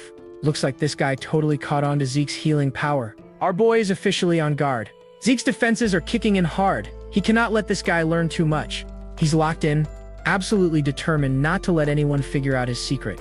I seriously don't know what you're talking about, he answers, trying to sound innocent. Suddenly, out of nowhere, a hand just slices through the air. Zeke's body reacts purely on instinct, moving to counter this totally unexpected attack. Chaos. Zeke goes tumbling across the room thinking this dude is an assassin. He throws the bed sheets to blind the guy, which ironically makes the dude actually admire Zeke's skills. Kid's got some tricks. Swift steps, precise stab, critical strike. His skills are popping off one after another. His instincts are screaming at him. If he doesn't do something right now, this dude is gonna finish him. The guy is still covered by the sheet, but somehow he manages to block Zeke's attack. Your adaptability is impressive. Almost like a mercenary, the dude says, smiling with this super weird glow in his eyes. And the big question is hanging in the air. Who on earth is this guy really? Just who the heck is he? Wait, who is this guy? And mercenary? Does this guy know his secrets or something? Then the guy drops the line, honestly, you'd make a better mercenary than a knight. Okay, that's what he meant. Zeke is like, phew, total relief. But hold up, it's not over. Zeke felt this insane power from this dude earlier. This guy could easily be a red knight, maybe even higher rank. Then there's a knock on the door. Surprise! Andre walks in, looks right past Zeke, and stares at the drunk dude, saying, well, if it isn't Garden Keeper Dexter. So this is where you've been. Zeke's brain blue screens. A gardener? This guy? Garden Keeper Dexter just straight up says, how'd you know how to find me, you leech? Andre turns to Zeke and is basically like, you can go now. But as Zeke's heading out, Dexter calls after him. Hey kid, come to the Western Greenhouse sometime. I'll teach you something useful, he says. There's this awkward pause for like 2 seconds. Then Zeke just casually hits him with a nah, I'm good. Absolute mad lad. Dexter is seething. He shakes his fist at Zeke's rudeness and yells, you've got the same trash personality as your dad. Zeke just smiles as he closes the door. Garden Keeper Dexter? Seriously? Who is this guy trying to fool? Think about it. He can call the current patriarch by his first name like it's nothing. And he's clearly tight with Andre. Zeke immediately gets this strong feeling this isn't just some drunk dude, this is Duke Draker, the legendary Gale Knight. This guy is one of the super rare black knights who had enough power to literally take on an entire kingdom by himself. He just vanished one day. Poof. Nobody knew where he went. So this is where he's been hiding. Zeke wonders if maybe Andre came here to the academy because of him. He tries to remember all the wild rumors about Duke Draker, like he called himself the Black Knight just because he liked the color. That's too absurd, right? But whatever. The main point? Duke Draker is showing some interest in Zeke. Our MC is already scheming, figuring out how to turn that mild interest into teaching him his secret OP moves. Later that day, Zeke's stuck in magic theory class. Professor Fanon is basically fighting a losing battle trying to keep anyone awake. Literally, everyone is zoned out, except Zeke. He throws out a question that completely blindsides Fanon, and the professor's face just lights up like a Christmas tree. Sorry, the professor apologizes. It's my first time getting a question in class. Finally, class ends, and everyone's just complaining about why they even need magic theory. But get this, Zeke was actually digging it. As he's packing up, the professor calls him over. Fanon is stoked that someone's finally into his subject. Turns out, Professor Fanon is low-key a big deal. He's from the super prestigious Delphoa Magic University. Zeke immediately clocks that this guy is way more than just some boring professor. They chat a bit more, and Zeke gets an open invite to visit Fanon's lab anytime. Hey, having a mage buddy can't hurt, right? Might come in handy later. Zeke walks out of the building and spots Gardener Dexter chilling nearby, totally dozing off. Wow, this guy is more impatient than Zeke thought. It's only been like a week since the offer. Dexter immediately asks, hey, why didn't you show up at the greenhouse? Like, did Zeke not get that he was offering to teach him some seriously useful stuff? But Zeke just plays it cool, saying he's not really interested in whatever Dexter's selling. What? Why not? Dexter totally loses it. Zeke tries to come up with some weak excuse, but Dexter is done playing games. He bamps right behind Zeke and delivers a perfect neck chop. Next thing Zeke knows, he's been yeeted straight to the Western Greenhouse. To think Garden Keeper Dexter just straight up knocked him out. Guess dude was a lot less patient than he thought. You awake, kid? Dexter calls out. Zeke is like, did you just kidnap me? And Dexter just cheerfully admits it. Like it's totally normal. Zeke is stunned by the sheer nerve. This guy isn't even trying to hide the fact he just abducted him. Activating his skill, Swift Steps, Zeke immediately tries to bail, but just when he thinks he's got away, Dexter pulls a classic move and pops up with a cheeky peekaboo. He tries to dodge, but Dexter is right there. Like, literally teleporting. He tries to escape again, but Dexter just casually shoves him away like he's a literal rag doll. Okay, Dexter is still not taking this seriously. Zeke needs to provoke him, light a fire under him. Zeke asks why Dexter is so obsessed with him, and the answer? It's his insane healing skills. Zeke lets out a quick smirk. Finally, he knows what's really bugging Dexter, so Zeke turns it into a challenge. Oh, you're that curious? He taunts. Then make me tell you. Suddenly, Dexter just poofs out of existence. Zeke is left spinning around trying to figure out where he went. Our MC is left wondering where this elusive garden keeper vanished to now. Suddenly, Dexter's reappearance comes with the whoosh of a weapon swinging right at Zeke. He barely ducks, feeling the wind rush past his ear.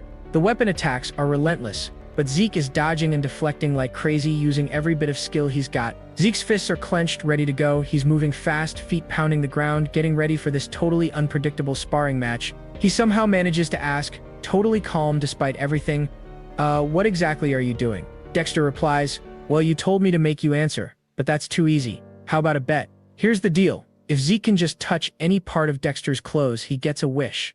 Whoa, but here's the twist. If Zeke gives up, he has to spill all the secrets he's hiding. The battle is still going absolutely nuts. From a distance, Dexter is just watching in total disbelief. He's wondering what in the world this kid is made of because they've been sparring non-stop for 3 whole hours. Dexter knows this is not just about simple stamina. He can see it clear as day. Zeke's wounds and fatigue are just being limitlessly healed. 1 second, the kid is staggering, using his sword like a crutch and looking totally gassed. The next, he is pushing himself right back up, completely ready for more. Zeke feels his cheat skills kick right in. A system window pops up announcing healing factor and infinite stamina are now active. He knows he could do this all day, but that is not going to cut it. He remembers a power he has never touched before, something called the Might of the Dragon. It always felt way too risky to use. But hey, fighting a legendary Black Knight now seems like the perfect time to roll the dice. Suddenly, a wicked dark purple aura explodes around him, and his eyes start glowing with a crazy intense light. He stares Dexter down and says, "Let's keep this party going." And Dexter's face just breaks into this wild, ecstatic grin. That new look in Zeke's eyes is exactly what he has been waiting for. He roars out, "Yes, that is how you should be." Zeke just blasts forward, completely covered in that purple aura.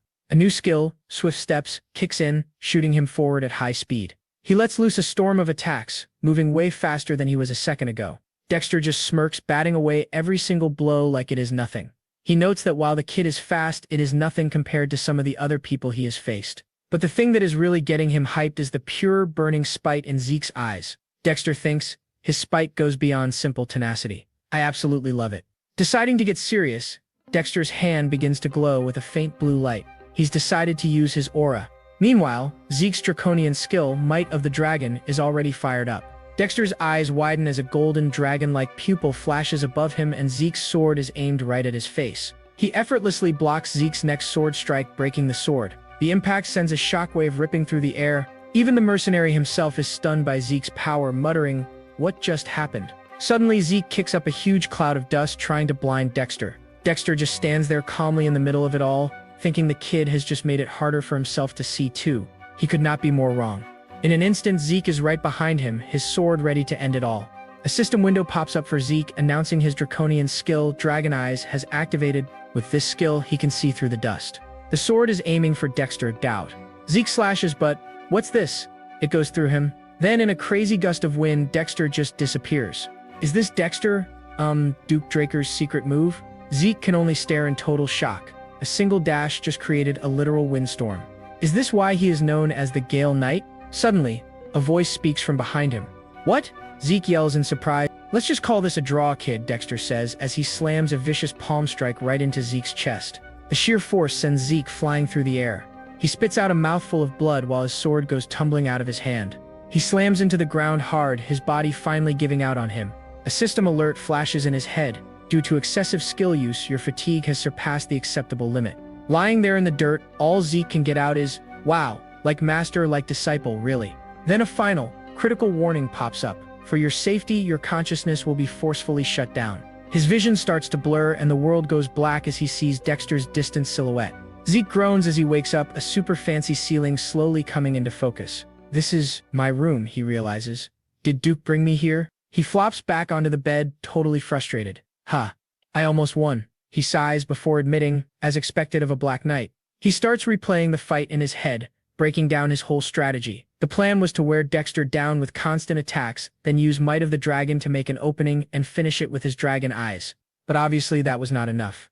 That last super fast move Dexter pulled out had to be his secret technique. So yeah, he lost the bet and passed out from pushing his skills too hard, but it was totally worth it because now he has seen it. It all clicks for Zeke now. The Duke's secret move is some insane high-speed art that requires an unbelievably well-trained body. That is how a man with naturally weak stamina like Andre could climb all the way to the rank of Red Knight. He might have missed his shot to learn the move, but the experience was still valuable. Plus, he learned about his own power. The pressure from Might of the Dragon is intense enough to make even a Black Knight flinch. Suddenly, he blinks. A system window materializes right in front of him. You have an unopened message. Confirm? He accepts, and a flood of notifications pours in. His rank D skill, Swift Steps, has evolved into the rank C skill, High Speed Movement.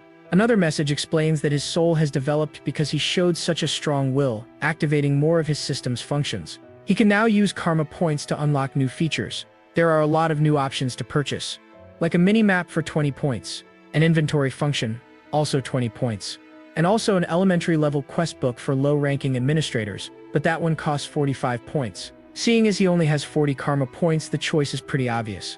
Let's check inventory first, he decides, tapping the glowing yes on the screen to confirm the purchase. A series of instructions chime in. He can store items by selecting them and retrieve them just by thinking of their name or shape. Then there's a grid that shows the initial storage space.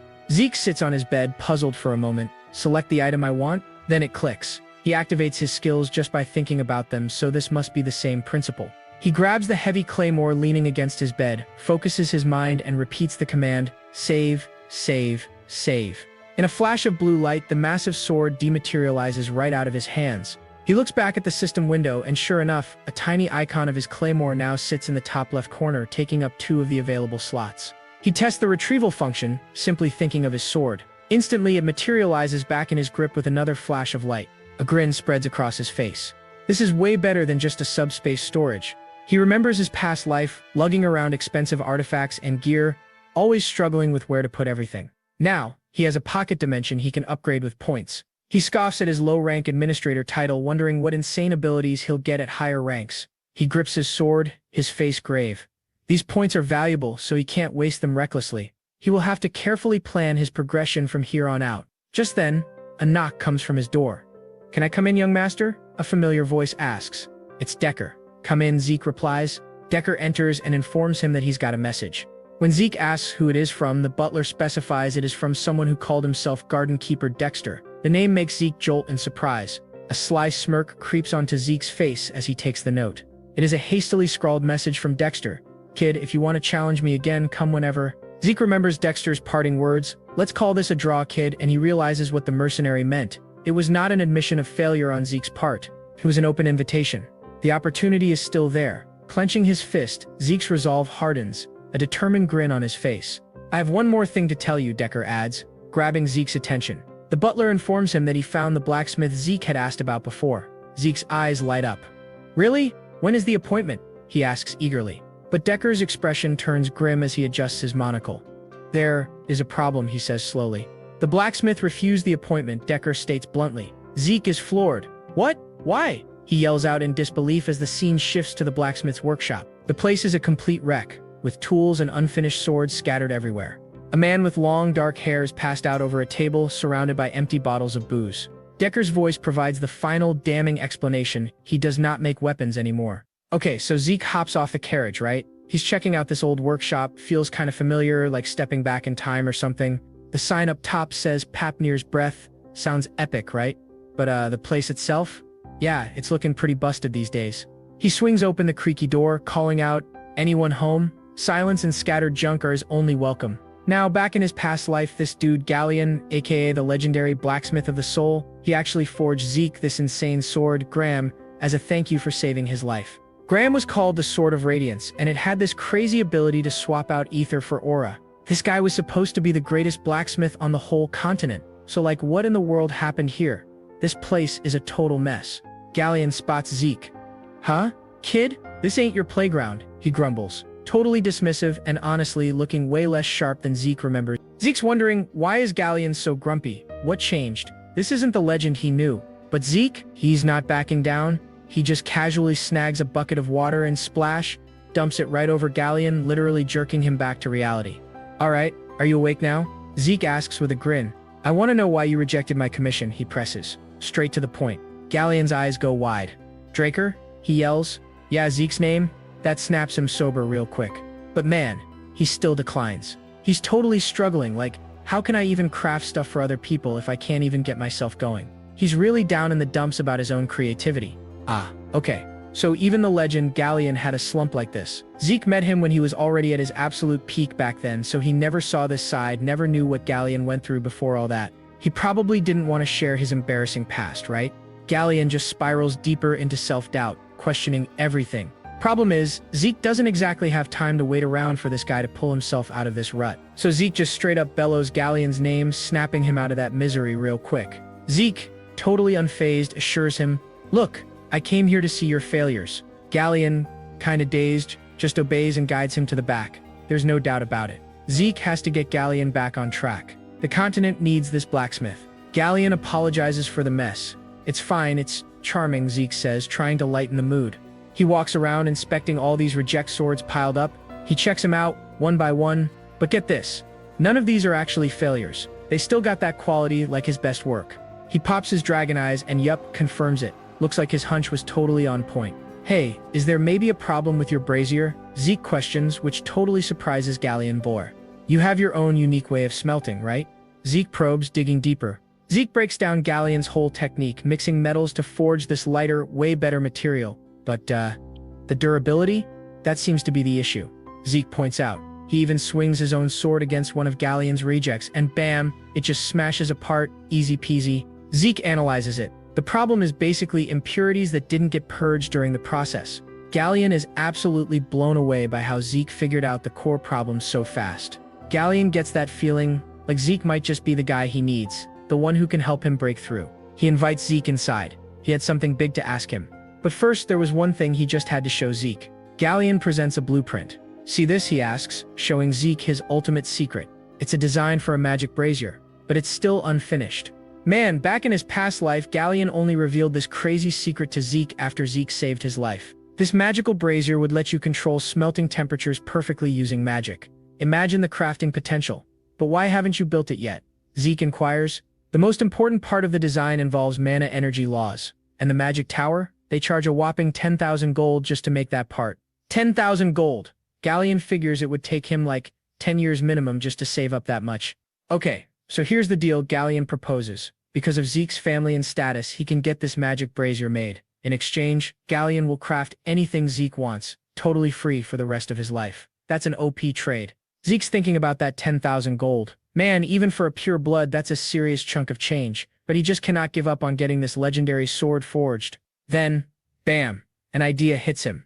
The whole issue is about mana energy laws, right? And Zeke knows exactly who can help with that. Someone way cheaper than the magic tower, probably. Alright, I'll do it, Zeke decides, instantly sparking hope in Galleon's eyes. Yep, he's gonna call in a favor from a certain mage he knows. But first, a quick side quest. Dude, stop drinking. Zeke advises Galleon, seriously stay sober for the epic crafting. Galleon, totally overwhelmed with gratitude, offers Zeke eternal service, tears flowing, and maybe a bit too much snot happening. Honestly, this guy's sniffly, teary-eyed gratitude? Kinda gotta love it. Alright, scene change. We cut over to the Draker Academy professorial research buildings. Zeke's just strolling along, kinda grumbling to himself. He's thinking about how ridiculous those mage tower fees are for something that seems like a total piece of cake to him. He's heading towards his professor Fanon's place, the guy whose specialty is literally the design of mana energy laws. Zeke rounds a corner and suddenly his eyes lock onto something. Whoa, instant tension in his stare, like he senses something seriously messed up lurking in the shadows. He remembers this dark alley. Back in the past, this is where he used to get straight up bullied. This is where he was forced to grovel at Leon Conrad's feet, feeling utterly helpless. His face is a mess of cuts and bruises, and yet he's the one apologizing. But what does he get in return? Just more beating and more bullying. Zeke remembers every single painful, messed up detail gritting his teeth. And now, back in the present, he hears those same familiar sounds. Yep, looks like Leon's back to his old terrible tricks. He's calling some poor kid vermin. And get this, he's whining that Zeke was the same. What a loser, still obsessed. Leon's absolutely seething about Zeke's pure blood awakening. All that bottled up rage he has for Zeke, he's just taking it all out on this poor defenseless kid. He still can't accept that Zeke beat him in their match. He's still making excuses, blaming some surprise attack. Dude, get over it, Zeke just got better. But how could this vermin, who supposedly only beat him by pure luck, suddenly become a pure blood awakener? Leon's rage is absolutely off the charts. He's losing it. And then Zeke steps in. Total Chad move. Oh hey Freckle, he calls out casually. He asks if Leon's already got his next victim, replacement, lined up. Zeke suddenly goes dead quiet. The calm before the storm. And then his eyes just blaze with pure fire. He yells, "Alright, you got 3 seconds. Get your faces planted on the ground, now." What? Leon mutters, caught off guard by Zeke's sudden arrival. He starts running his mouth about Zeke's pure blood awakening, but our boy Zeke is not having any of it. Zeke's eyes flare up with a nasty purple energy as he tells them to shut up and get on the ground or else. Leon feels a sudden wave of pressure, making him sweat and gasp for air. He couldn't believe it. Just a few months ago, Zeke was a total weakling that he used to walk all over. And now he, Leon, is actually afraid. He spits out, "How dare you, an inferior being, tell me what to do." Losing his cool completely, Leon screams at his boys to attack Zeke now. The goons charge in, but Zeke just stands there. He gives them one last warning, telling them not to blame him for what happens next. We start with the first guy to throw a punch. "Zeke, shrouded in a dark aura, deflects it like it's nothing and smashes an elbow right into the guy's face. He moves like a ghost, a blur of pure calculated violence in the tight alleyway. He's using everything from kicks and throws to the handle of his training sword to take these clowns apart one by one. Blood goes flying as he systematically demolishes every single one of them in a whirlwind of absolute mayhem. Leon just stares, his face a perfect picture of absolute horror and disbelief. He's thinking, there is just no way this is happening. Zeke calmly steps over the moaning bodies of Leon's crew who are all down for the count. Leon's thoughts spiral. Is this really Zeke Draker? The same guy he knew? Zeke steps in close, smirking. Don't be scared. It will only hurt for a little bit, he says. Totally panicked, Leon makes a huge mistake and draws a real sword. He screams like a coward, telling Zeke to stay back or he'll get cut. Zeke just gives him a cold, dead stare. Did you seriously just draw your sword outside the training area? Zeke asks. You know what this means, right? Leon freezes up as he realizes what he's done. But Zeke is not letting this go, declaring that he will retaliate in the name of honor. He formally declares a duel to the death. He then points to a beaten-up Liam Stone, naming him as the official witness. Zeke takes one step forward, dragging his sword along the ground. And that single sound is all it takes. Leon completely breaks, apologizing, dropping his sword and collapsing to his knees. Wait, did he just pee his pants? He pleads with Zeke to let him go. Our boy looks down at this pathetic worm. A memory flashes in his mind of him begging just like this in front of Leon Conrad in his previous life. His face turns to pure contempt as he thinks, what a foolish guy. And in a split second, he moves and a blade of light cuts through. He doesn't kill him though. Instead he says he'll be taking an ear as payment. One clean slice later, and Leon's ear is on the ground in a puddle of blood. Leon lets out a horrifying scream, grabbing the side of his head in agony. Zeke says if he sees that the ear is reattached the next time they meet, he'll take something else. With pure killing intent in his eyes, he lets it be known the next target would be Leon's head. He smashes Leon's face into the pavement and just walks away, leaving him a bloody mess on the ground. As Zeke is leaving, Liam manages to get up. He asks Zeke why he helped him. Don't worry about it, Zeke tells the stunned boy. He says with a strange, almost pained smile that he wasn't helping him. He was helping himself. And with that, he walks off. Now that he's alone, Zeke lets out a sigh, wondering if Galleon is rubbing off on him since he almost said something super cringy. Later, he's at the Academy Galleon Research Lab. Will this be possible? He asks Fanon.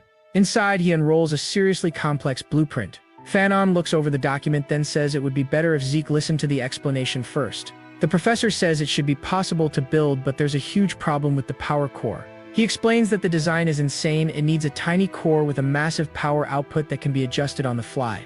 But is it possible? Zeke presses on. So the professor gives Zeke two options. First, he could redesign the core himself, but that would take forever. And by forever, he means 15 years, which completely shocks Zeke. The second option is to use a different material for the core instead of making a new one from scratch. And that special material is a high-compression mana stone. Zeke is floored. Isn't that an ancient artifact that can't even be made with modern tech? The professor confirms it, saying finding a relic is hard, but finding one that can handle the power of Zeke's design is basically impossible. And even if they found one, the price would be insane.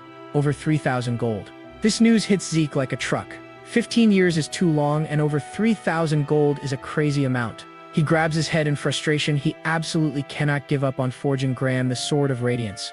Zeke thinks about his situation. Everyone at the academy thinks he's some genius aura user. But the truth is, he can't use aura at all. His actual power, the ability to control ether, is a skill that's unheard of. And he can't use any sword skill that uses aura. And compared to ether, aura is easier to use. More versatile. That's why he needs Graham the Sword of Radiance.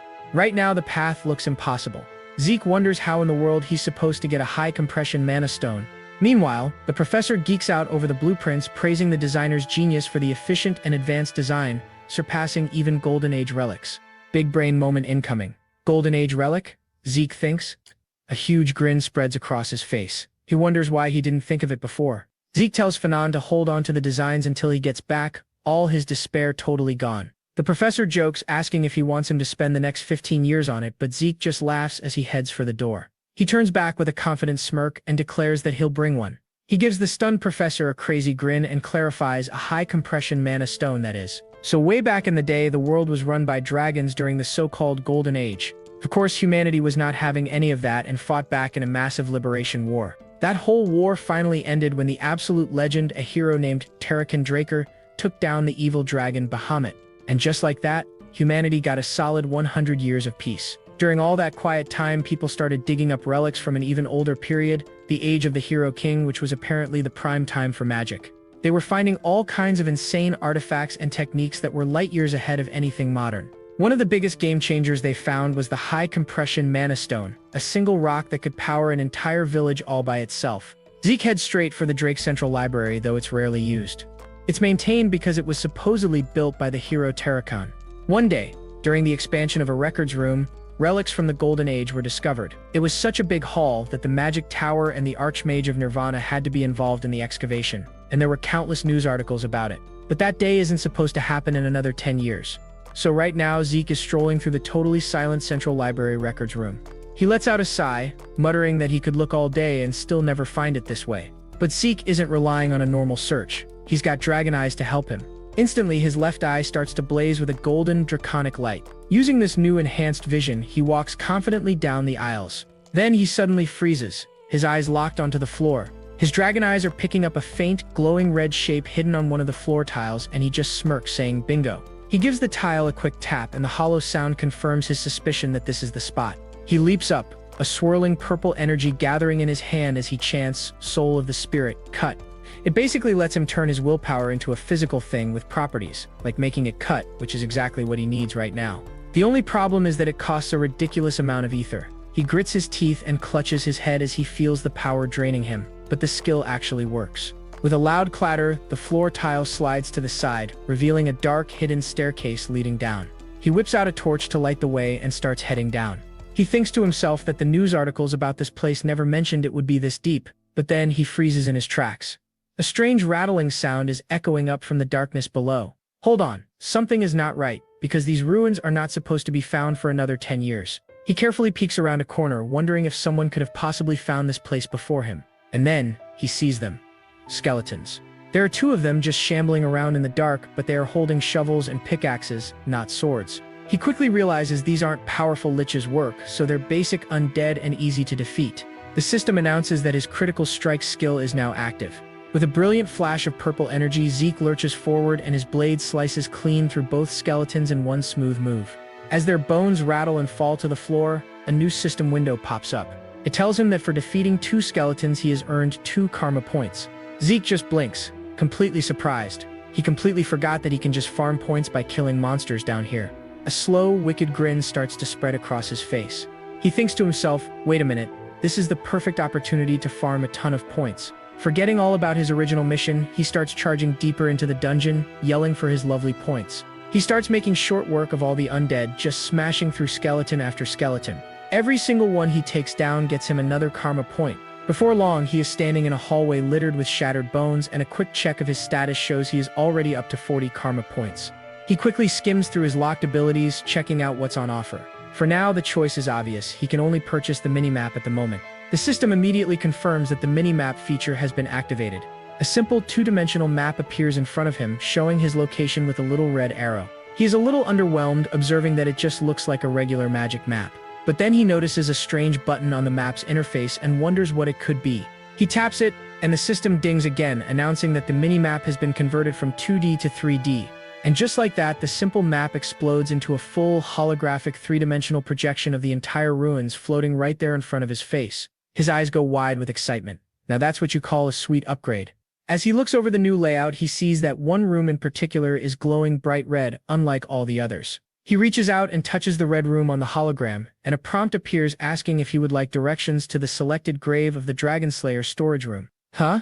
Storage room? His mind is absolutely blown because in the original timeline, it took the search party days to find this room, but he just found its location with total ease. Without even a second of hesitation, his finger smashes the yes button. The system tells him that it will now provide the quickest route to his destination. And then, a glowing blue path materializes on the stone floor in front of him, lighting up the way forward. Zeke just starts laughing like a maniac, completely unable to believe this is happening. There is absolutely no way he can get lost now. The glowing trail leads him straight to a massive, intricately designed door. He pushes it open, but the thing is sealed completely shut. Suddenly, a crackle of energy erupts from the door. Zeke quickly pulls his hand away. It's a security spell, he realizes. He stumbles back and looks at his smoking glove, realizing this powerful security magic must be why the magic tower got involved in the original timeline. His expression hardens as he mutters that he would have lost his entire hand if it was not for his special gloves. Zeke stares at the massive door, letting out a frustrated sigh. Brute force was out of the question. Then, just for fun, he asks, "System, can you not open it for me?" To his absolute shock, a blue notification window actually chimes into existence saying it has received the administrator's request and will now connect to the security device. Zeke's eyes go wide in disbelief as he just screams, "What the?" He completely freezes. "Wait, are you responding to what I just said?" The system answers him, confirming everything. It says, "Yes, I am. Do you have any more requests, Administrator Zeke Draker?" Zeke is absolutely floored as he thinks, I can talk with the system. And if it can talk, that means it can answer questions. So he immediately asks the one question that has been haunting him ever since he came back to the past. "Why did you force me to regress?" The system's response is fast and completely unhelpful, just saying it cannot answer the following question. Fine, he tries another question. "What is this administrator system?"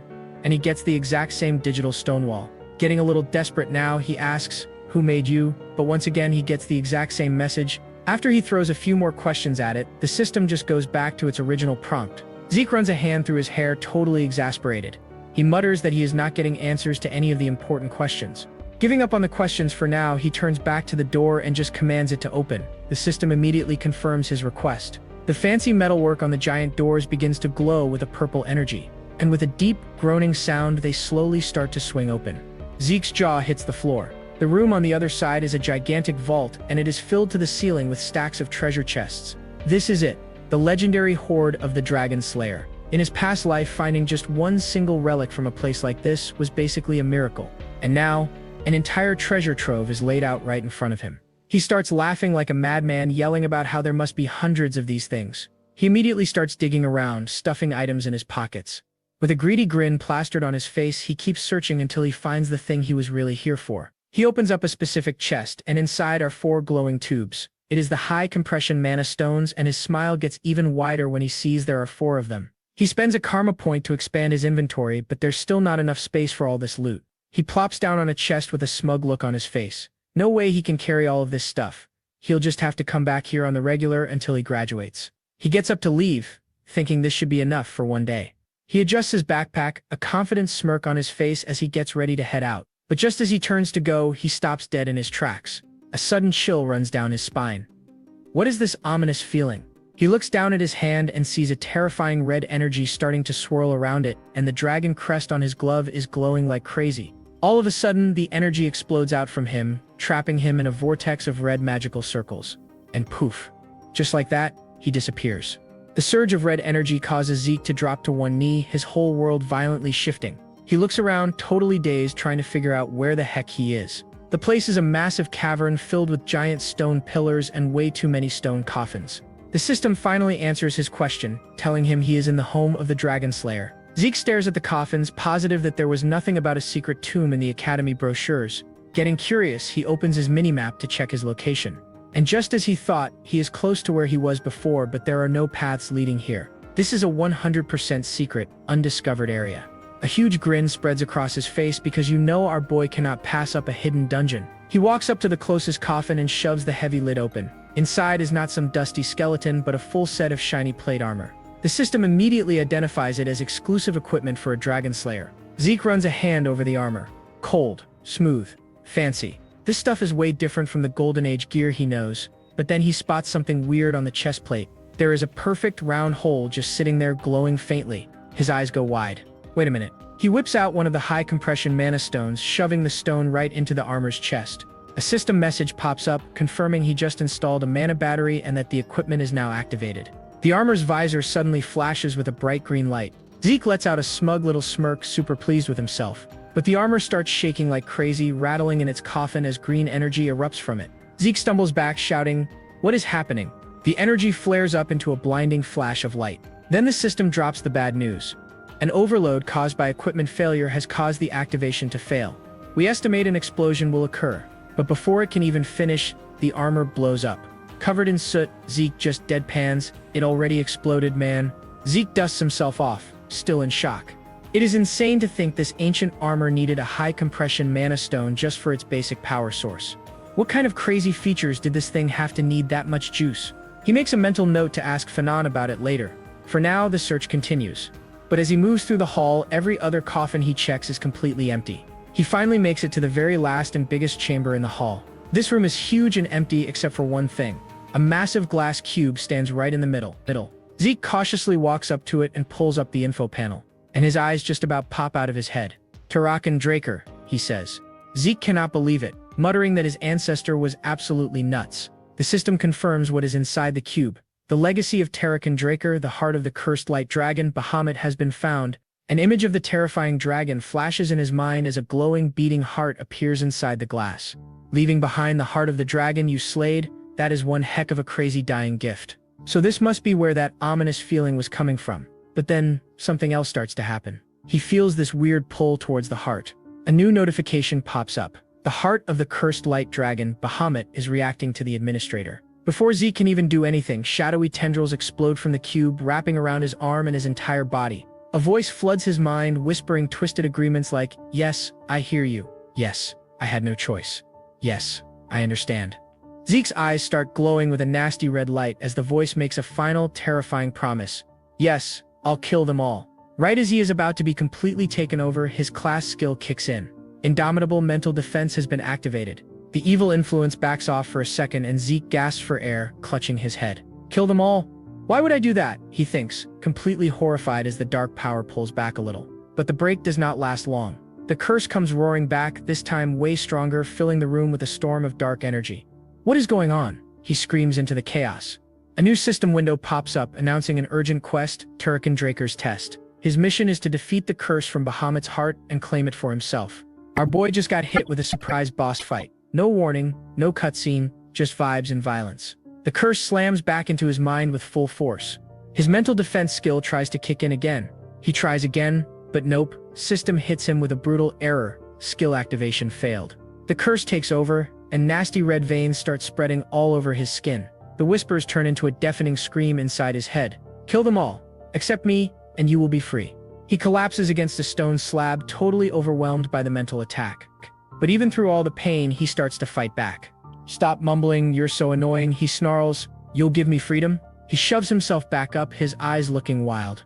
Freedom is won, you know. The glass cube explodes into pieces.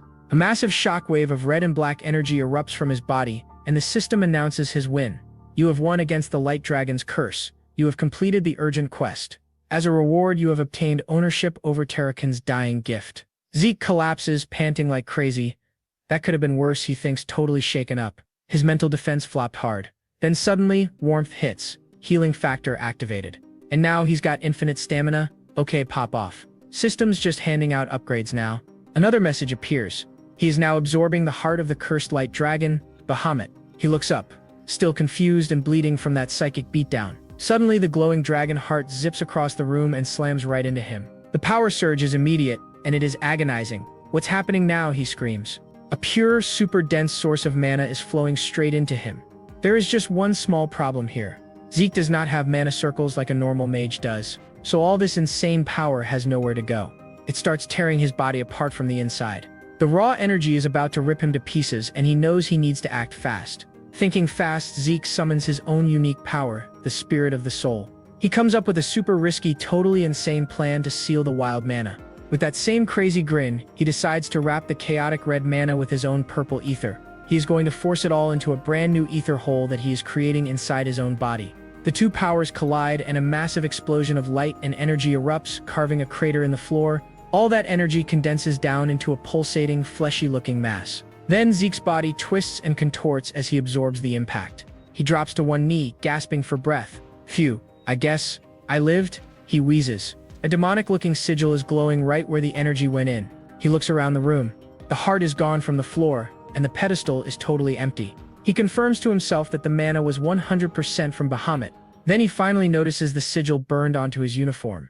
What is this? He wonders, touching the mark on his chest. He figures it must have formed back when he sealed all that mana. Suddenly, his whole system interface goes completely haywire. A new alert confirms he successfully absorbed the dragon's heart.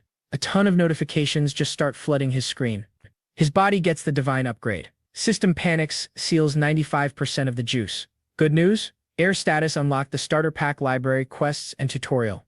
Zeke just stares at all the floating windows, completely confused. What the heck is all this stuff? Deciding it is way too much to think about right now, he tries to close all the notifications. Wait, he says, stopping himself. He keeps just one last window open. Looks like my ancestor was feeling generous, he smirks. The system asks him one simple question. Would you like to open Tarakan Draker's other dying gift? Zeke kicks back in his fancy room at the Platinum Mansion, noting how hard it is to make the new sword. It's been a full week since his epic showdown with Duke Draker. A week since Duke slipped him a note basically saying, "Come find me again." Zeke has a gut feeling that things are about to get real. Just then, someone appears behind him. It's Duke himself. And man, he does not look happy. Why didn't you come, he asks. Zeke immediately starts sweating. The look in Duke's eyes is pure, killing intent, and you can tell he is 100% serious. But Zeke, being Zeke, tries to play it off with a cocky grin, saying he just didn't feel like taking up Duke's challenge. Yeah, bad move. Duke is not having it. He wants nothing but the truth. In an instant, he blitzes across the room, grabs Zeke by the collar and yanks him off his feet. Before Zeke can even blink, Duke straight up yeets him through the window. Our boy is now free-falling from a crazy height. He's panicking, thinking he's gonna splat before his healing can even kick in. In a last-ditch effort, he desperately grabs onto the balcony below him. But guess who's still holding onto his collar, staring down at him like a bug? Duke. Duke sarcastically asks if Zeke really has no intention of challenging him again, saying he's sure Zeke knows exactly what he wants. He points out that this is the second time Zeke has blown him off. It's almost like Zeke is trying to get on his bad side. Duke's eyes narrow, giving him a final ultimatum: 5 seconds to tell the truth, or else, and the countdown begins. 5. With blood dripping from his mouth, Zeke just smirks and calls Duke funny. 4. 3. Zeke decides to drop the bomb. Duke hasn't even revealed who he really is. The truth, Zeke knows his secret identity as the garden keeper Dexter. And just like that, Duke's menacing look melts into a sly grin. He lets go for a split second, only to catch Zeke and hurl him back into the room like a sack of potatoes.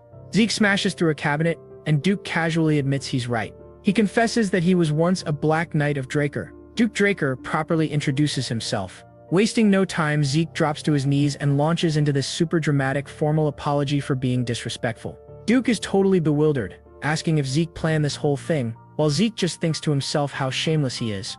Zeke's not letting it slide. Wait, you were a Black Knight? Then Duke's like, yeah, then hits that topic switch like he's dodging a bullet. Now Zeke is super curious because he knows knights can get promoted, but he's never heard of one being demoted. Duke cuts him off, telling him to drop it. Feeling the sudden tension, Zeke smartly decides to let it go for now. Our boy decides it's time for his own truth bomb. He knew Duke's identity all along, and his entire plan was to annoy Duke so much that he'd have no choice but to take him on as an apprentice. Duke is stunned silent for a second, amused at the sheer guts of this kid. All right, he shouts. I'll make you my apprentice, he declares.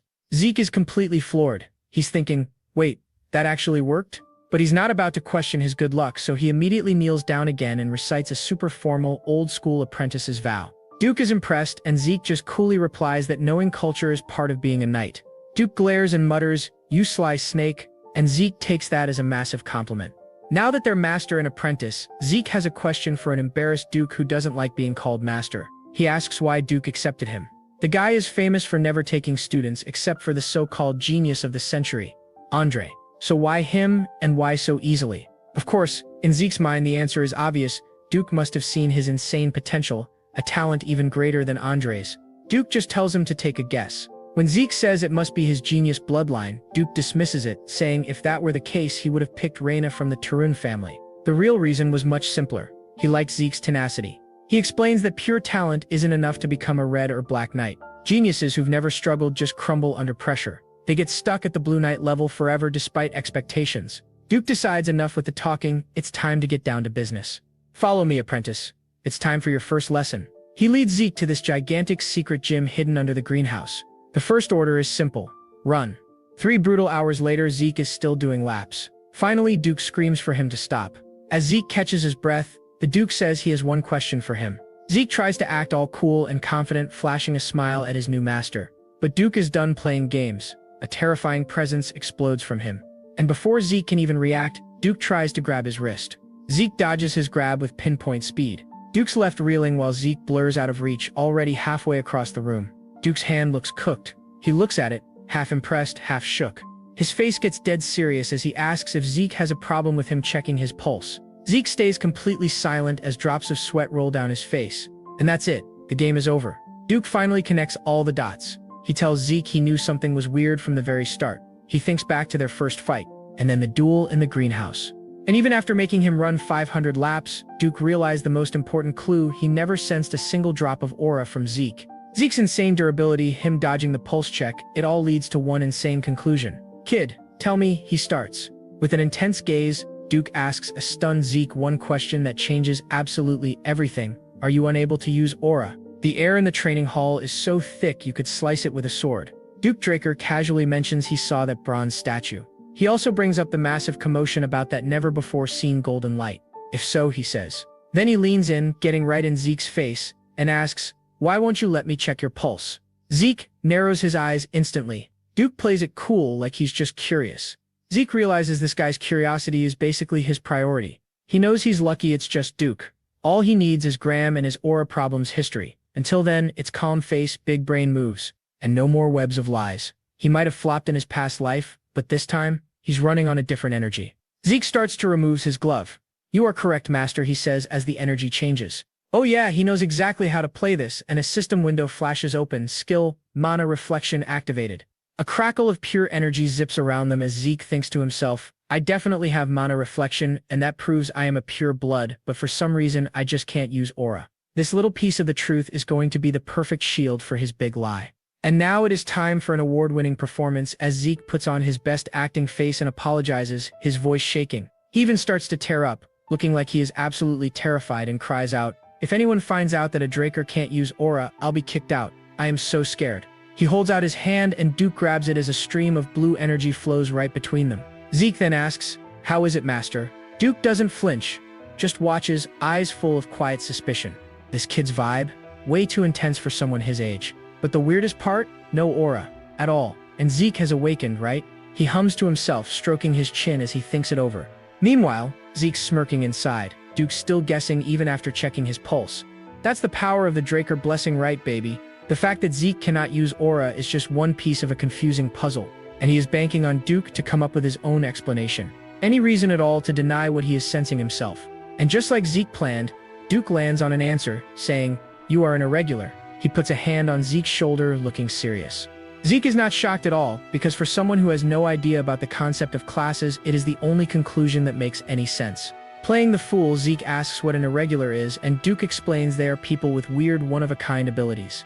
Like someone who can use both aura and mana together. Or even crazier stuff, like being able to see into the future. He gives Zeke a serious warning, telling him that irregulars get a lot of hate, so he needs to keep this on the down low. Duke then drops his big theory, believing Zeke is an irregular because of his absolutely insane stamina and healing factor. Light wounds are easy, but organs healing in seconds? That is absolutely next level. He turns to Zeke. "Where do you think all that power is coming from?" Aura. His big idea is that Zeke's aura is being used up non-stop for regeneration, leaving almost nothing left for him to sense. With the saddest puppy eyes he can muster, Zeke asks, "So I'll never be able to use aura? I've already disappointed, Master?" Then Duke bursts out laughing. "Don't you worry about that." Sporting a confident grin, Duke reveals that his own fighting style, the Gale Arts, is a special art that does not even need aura. He explains that most special arts come from legendary knights and need aura, usually dragon-slaying stuff. But his Gale Arts? Totally different. They run on pure body mastery, no aura required. "Watch closely," he says, stepping back with a grin. "I'll show you a little demo." With one absolute monster of a stomp, Duke completely shatters the floor under his feet. Zeke's eyes go wide with pure amazement. Duke turns into a literal blur, zipping across the training hall with unbelievable speed, leaving a trail of afterimages behind him. He stops, looking like the coolest dude on the planet, and asks, "Did you catch that?" Zeke just says, "Can I follow your footsteps?" Duke scoffs, asking if the kid needs another look, but Zeke just shakes his head and says that is enough. Duke is totally amused by his new disciple's black rank level of confidence and just grins, saying, "Yeah, give it a go." Zeke drops into a low stance as dark energy starts swirling around his feet. His eyes are gleaming with some serious focus. He pushes off, his foot cracking the stone floor as he explodes forward with insane speed. He is perfectly copying every single one of Duke's movements. As he moves through the steps, he starts to see something he missed before. This is a full-on combat style where every single step is made to attack, to dodge, to close the gap, or to make some space. Each and every single move has a purpose. Duke just watches, muttering, "I do not believe it," as Zeke keeps up the perfect copy. He flashes back to just 1 week ago, and yeah, Zeke was talented back then, but he was nowhere near this good. Just what in the world happened in a single week, he thinks, completely blown away. The difference between then and now is literally night and day. His grin stretches wide. Too wide. Duke's internally screaming, "Yup, this one's it. He's perfect." Zeke finishes the whole routine and gives the Duke a smug look, asking, "Is this much enough for me to have the confidence of a black rank?" Just like that, Duke's good mood vanishes, replaced by pure annoyance at this kid's unbelievable arrogance. Duke lunges and pulls Zeke into a headlock. "You little brat? Weren't you just crying?" Zeke flails. "Wait, you are not going to tell anyone, right?" Duke just grins like a villain and says, "That depends on your attitude, my arrogant disciple." All Zeke can do is groan in frustration, thinking, what kind of black knight has such a loose tongue? 1 month later, we are in the academy dining hall. Zeke is absolutely demolishing a mountain of food, including a whole freaking lobster. His appetite has gone through the roof ever since he started training with Duke. As he is stuffing a piece of bread into his mouth, a voice cuts him off. "Could you spare me some time, Zeke Draker?" And look who it is. Andre, the Rose Knight. Zeke, with his mouth full, just tells him to go for it. Andre does not beat around the bush. He sits right down and asks, "How did you convince Sir Dexter?" Zeke is smiling on the inside because he knows Andre still is not Duke's disciple, so the news about Zeke becoming one must have him all worked up. Playing dumb, Zeke just shoves more food in his mouth and mumbles, "I did not really do anything. Sir Dexter just picked me out on his own." Andre's eyes narrow with suspicion. "A pureblood, is it?" he asks, and Zeke stops eating, saying, "Huh?" He slams his utensils down on the table. Zeke meets his gaze, voice like frost. Sounds like someone's got an inferiority complex. Andre's eyes, full red alert. "Is that all you have to say, cadet?" Andre asks, but Zeke is unfazed and calmly says, "Nah, not even halfway through." Zeke stares the Rose Knight down, unbothered. "You really think he chose me just 'cause of my bloodline? You really think a man like that could be that simple?" The fact that he used that intrigue from the fight to lock down his spot as a disciple is testament of his abilities, he declares resolutely. Zeke tosses his used napkin at Andre. "Instead of stroking that fragile ego, maybe try actually putting in some work," he mutters. The scene cuts to the gigantic Western greenhouse arena. A single person is running laps at a desperate pace, his footsteps echoing through the empty hall. And yup, it is Andre. Zeke raises an eyebrow. "What is this, master?" Duke does not even blink. "I was about to ask the same thing." Duke explains that after their little chat, Andre came running to him. The kid was desperate, begging to stay by Duke's side even if it meant being a lowly servant. No aura, 300 laps. That's the deal Duke gave Andre. Zeke's stunned because that's basically a death sentence for anyone without cheat codes. Duke lets out a rough laugh, admitting he sure is a tenacious one, as Zeke thinks, "I thought he just was a self-righteous nerd." They watch Andre push himself way past his limits, sweat just pouring down his face, his eyes red with exertion. Turns out the guy has some serious backbone after all. Back in the dining hall, the remnants of Zeke's lecture, the crushed napkin sits forgotten in a waste bin, a silent testament to the confrontation that sparked this whole ordeal. The whole academy is packed into the courtyard. You just know it's a special day and something massive is about to happen. And yup, it is the day the big boss himself, the patriarch, is scheduled to visit. Suddenly you hear the clatter of hooves as this ridiculously fancy carriage rolls up. It is rocking the Draker family crest, so you know who is inside. An instructor screams out, "The patriarch is entering," and everyone snaps to attention. Head instructor Howard Draker, rocking a seriously epic mustache, tells everyone to look sharp. The huge carriage, flanked by fully armored knights, comes to a halt. The door swings open, and a dude with slick white hair steps out. "It is good to see you again, Howard," he greets the elder warmly. Howard bows, showing a ton of respect as he acknowledges the master of the Drakers. Then, like a perfectly timed wave, voices boom in unison as they greet the master of the Drakers. The clock tower chimes for noon. And just like that, you can feel the patriarch's insane presence, this dark purple aura just bubbling around him. He casually puts a hand on Howard's shoulder and remarks, "You are always so hardworking." Howard just brushes it off, saying it is nothing compared to what the patriarch does. The man's eyes glint as he smiles, saying, "You are the only one who truly understands. Get this. This is Arthur Draker, the third transcendent and the head honcho of the Dragon Slayer Drakers themselves." Howard suggests they head inside, but not before the students in the back finally get a good look at the patriarch. He turns to face them and raises a hand in this epic gesture. A huge gust of wind sweeps across the courtyard as he starts his speech.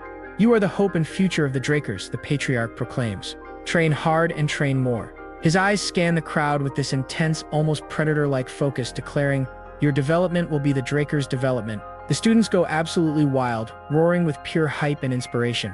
With that mic drop moment over, Arthur and Howard turn to go inside. Later, Zeke is in a private room, giving a super formal salute to the patriarch. He finishes with a classic, "With all respect." But Arthur just laughs, telling him, "Nobody greets people like that anymore. Have a seat," as he holds out 2 cups of tea. He even mentions that he heard Zeke likes tea, so he prepared something rare.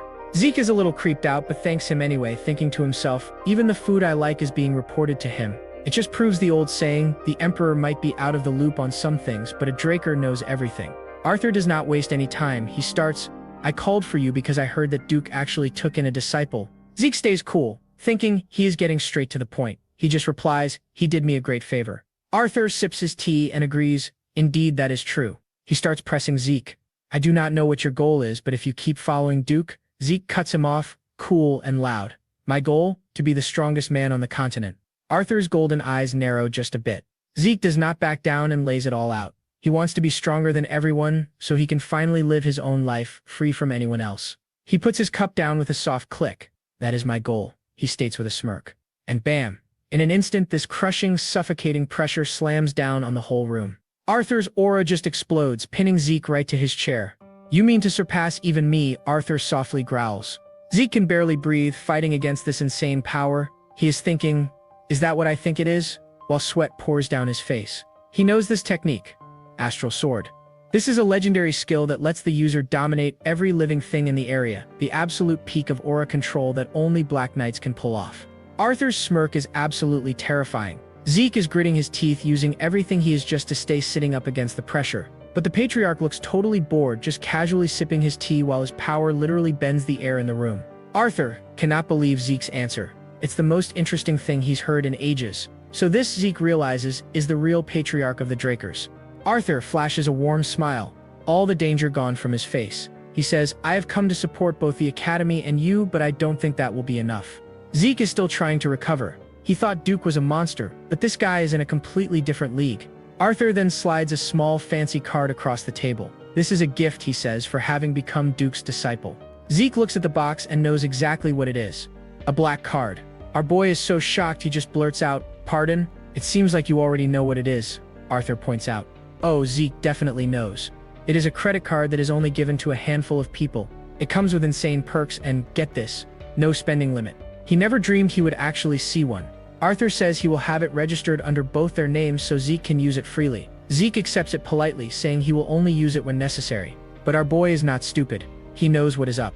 All that help is just a front. That card's basically a GPS with glitter. The Patriarch's tracking him. Still, he figures if this is all Arthur is doing to watch him, it must mean he is not considered a serious threat, at least not yet. Arthur decides it is time to dip. I shouldn't waste more of your time, he says. You are now excused. Arthur waves him away. Zeke turns around and walks right out of there. The second Zeke is gone, Arthur lets out a huge sigh. That friendly mask he was wearing completely disappears. And right on cue, Duke shows up. You are sickening, he spits out with total disgust. Arthur turns to him, his face a blank slate. Why are you so angry, Duke? He asks. Duke is not having it. He fires back. You are suddenly playing father for that kid after you neglected him this whole time? Arthur's eyes flash. He warns him, you know that I have no choice as the head of the household. What you just said counts as defamation of my character. Duke just scoffs at the threat. Take me away then, he huffs, flopping onto the couch. Arthur's whole vibe changes again, becoming weirdly friendly. You are the only one I can talk to without worries, he admits. Then he pulls out a bottle of liquor. How about a drink to go with our conversation? Duke's eyes immediately light up. Ooh, dragon breath. It is the red one too. You really do have good taste when it comes to drinks, he exclaims. His anger suddenly gone. Arthur pours a glass and gets straight to the point. You know that the atmosphere in the continent has been rather strange lately, right? Duke tries to play it off, saying he has been cooped up in the academy, but Arthur just smiles and mutters, you have eyes and ears all over the place. Duke sighs, knowing he has been busted. So you ask when you already know my answer, you snake, he snarls. Now that the drinks have mellowed things out, it's time to drop the bomb. The Emperor? He's gone unhinged. He's hunting for immortality like it's a missing sock. Arthur looks at Duke. Tell me, do you think it's possible? He presses. Duke scoffs, as if he spits out. He knows magic can make a person look young, but insists that true immortality is impossible. Arthur takes a long, slow sip from his glass. I think the same, he agrees. However, he continues. The Patriarch then drops an absolute bombshell of a question. What if the relic he is looking for is something related to the Elder Dragon? Duke freezes like he just got smacked in the face. His drink's halfway to his mouth, completely forgotten. What? He stammers, stunned. That's a wrap on this recap. Hit that subscribe button to help us keep pumping out awesome content. Catch you in the next one.